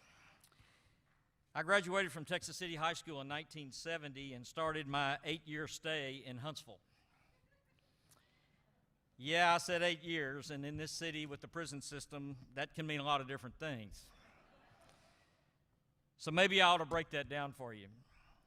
I started out in the Delta Tau Delta house for 3 years until I got married in January of 1973 to my beautiful high school sweetheart, Diana Casey. I finished my BBA in June of '73 and started my master's program that summer with a graduate fellowship teaching a general business class, and also had the really tough job of working with fraternities and sororities. I think the Dean of Men was kind of tired of that, so I got roped into it. One of the highlights of the year was when I met a gentleman by the name of Ron Mitchell, who asked me to get the fraternities and sororities to help with a citywide charity drive. We helped with that fundraiser and parted ways. Not having a clue what I wanted to do for the rest of my life, I had the good fortune of staying on this beautiful campus another year and teaching a few more classes. As fate would have it, one day I got another call from Ron Mitchell. He was starting a new bank in town and asked me to come aboard in the spring of 1975. Ron did me a huge favor by not only hiring me, but also naming me the bank's cashier, a role in bank operations that have served me well over my 46-year career. Ron and his wife Daryl continue to live in Huntsville, and they're my special guests tonight. Ron and Daryl, would you please stand?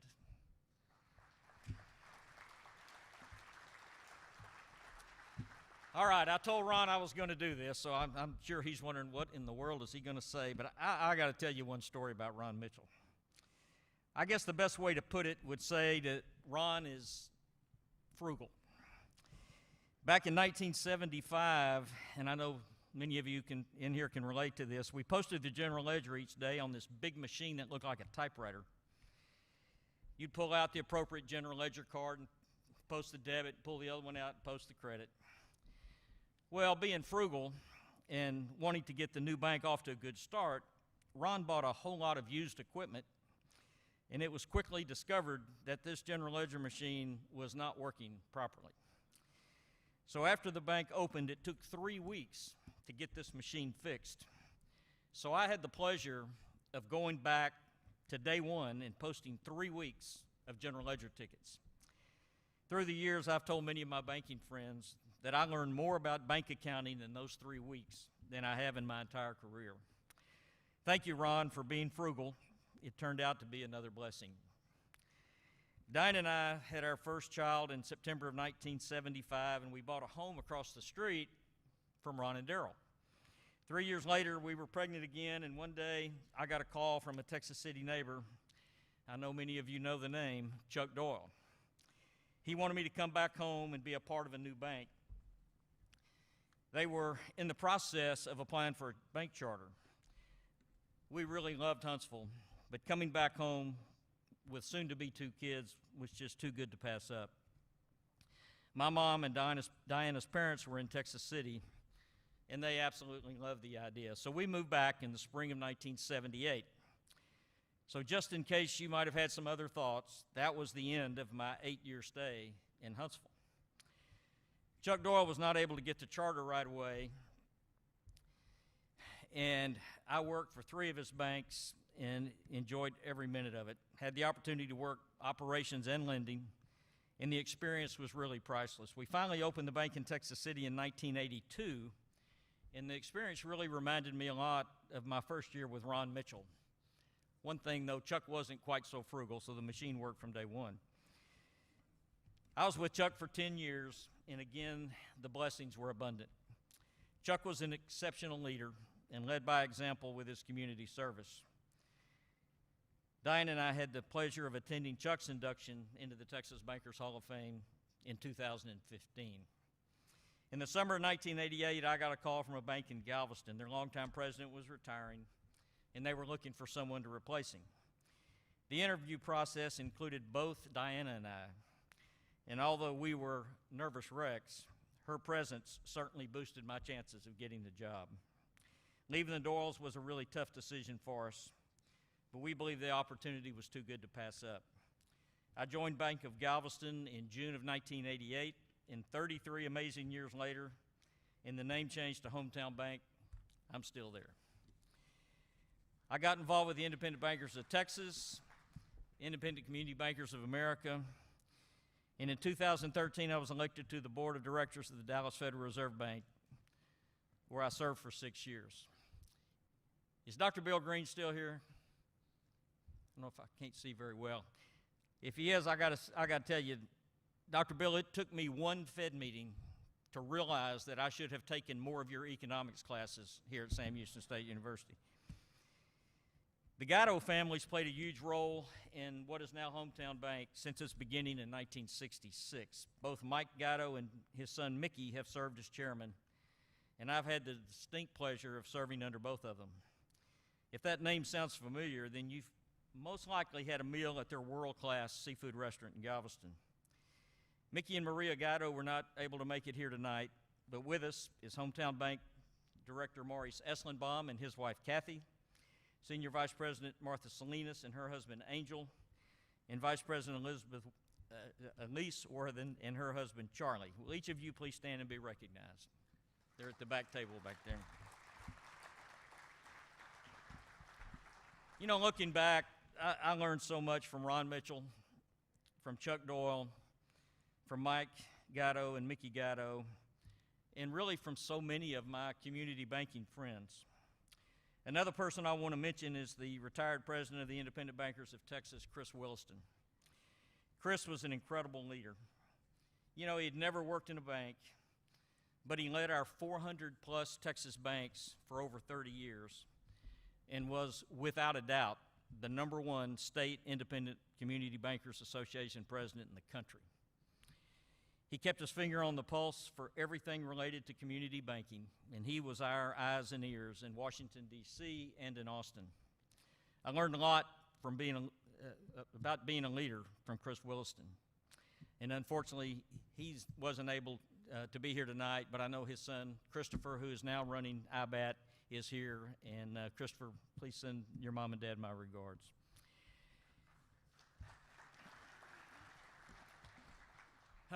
And now the last paragraph, and this will be a tough one.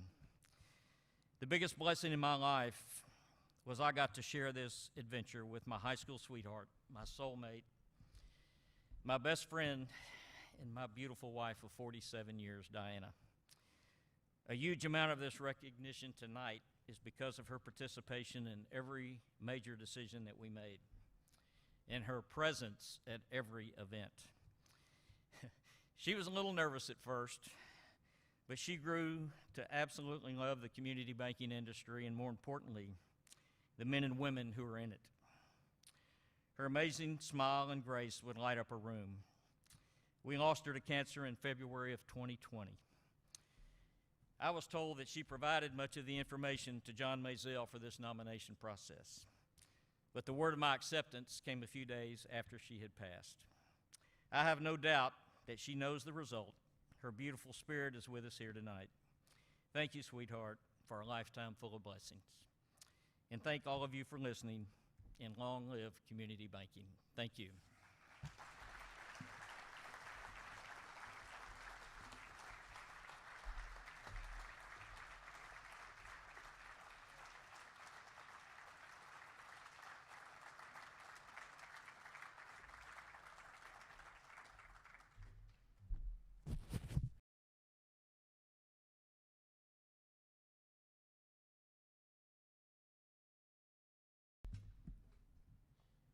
Congratulations to everyone again, and what a tremendous group of banking leaders so deserving of this recognition. We now have over 37 outstanding Texas bankers who are members of our Hall of Fame, which began with our first class in 2013. And their plaques are proudly displayed right outside of the banking classroom that I use for all of my classes, where students and faculty and visitors can see them every day. At this point, I'd like to welcome Dr. Mitchell Musam, the Dean of our College of Business Administration, to award our Texas Bankers Hall of Fame EMBA Scholarship.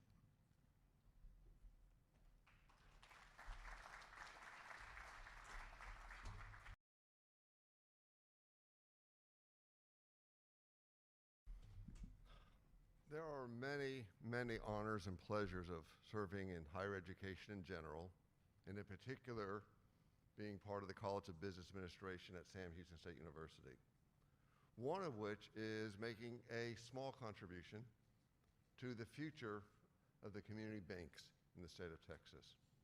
And towards that end, every year at the Texas Bankers Hall of Fame, we recognize one individual for a scholarship. This year's recipient I'd like to call forward is from the 2021 cohort from Texas First Bank, Mr. Blake Barmore.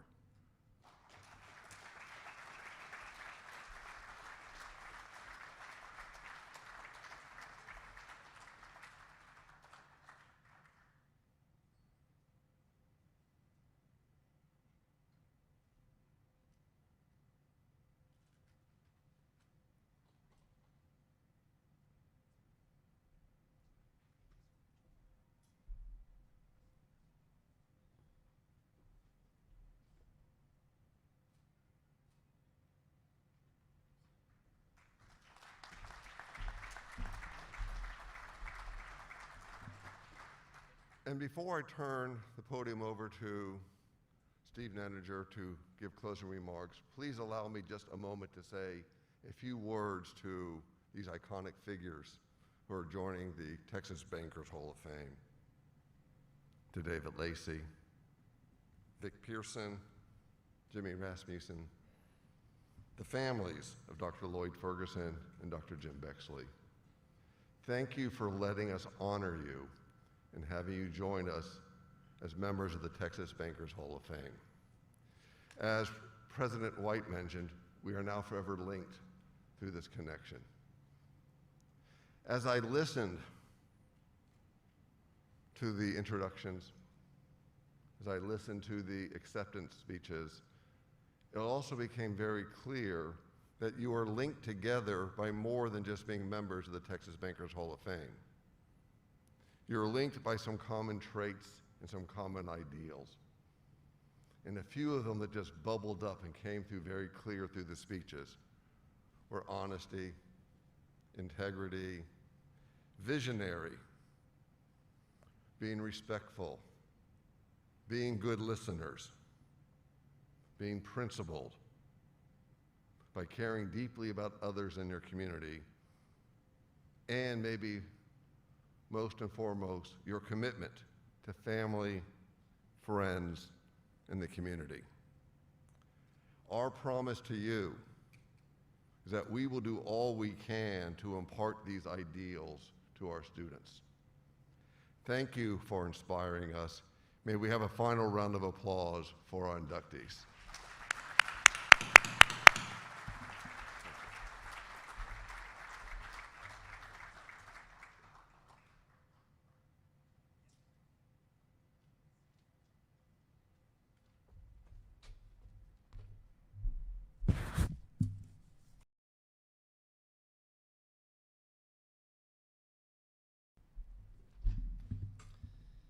Thanks, Mitchell, and congratulations, Blake. Blake, we now expect you to be leader in our 2021 cohort, just as you have been in your banking career, but no pressure there, right? The challenge of high expectations. And I would be remiss also not to mention that we do have a few spots available in our cohort group that begins in August, if you'd like to recommend to some of your rising stars back at your banks. As we close tonight, I would like to again congratulate all of our honorees. I'd also like to thank again our sponsors that make this event possible. And a very special, heartfelt thanks to Pam Thaler, who has gone so far above and beyond the call of duty to plan this event, especially with all of the twists and turns of the past year. Pam, you've completed this dance with grace, as always. I also want to say what a pleasure it is for me personally to work with all of you in the banking industry. And I know that we ask a lot, but it's really a testament to all of you and to your commitment to the future of our industry that you can always be dependent upon when you are called to serve us. Anytime that I call a banker, their response is always, "What can I do? What do you need?" Or, "Steve, how can I help?" And I know that you are called on a lot, and I do very much appreciate everything that you do for our university, for our program, and for our students. As we conclude, I would ask that all of the honorees tonight and their friends and families remain here in the front, close to the stage, and we'll get some more pictures to commemorate this evening. Also, and this is very important, I want to remind all of those who are attending the Bank Directors and Executives Seminar tomorrow that we will begin here in this room to give us more room this year, and then transition over to Elkins for golf tomorrow, fingers crossed for not too much rain. I hope you each have a wonderful evening. Thank you for being here, and safe travels home. Thank you all.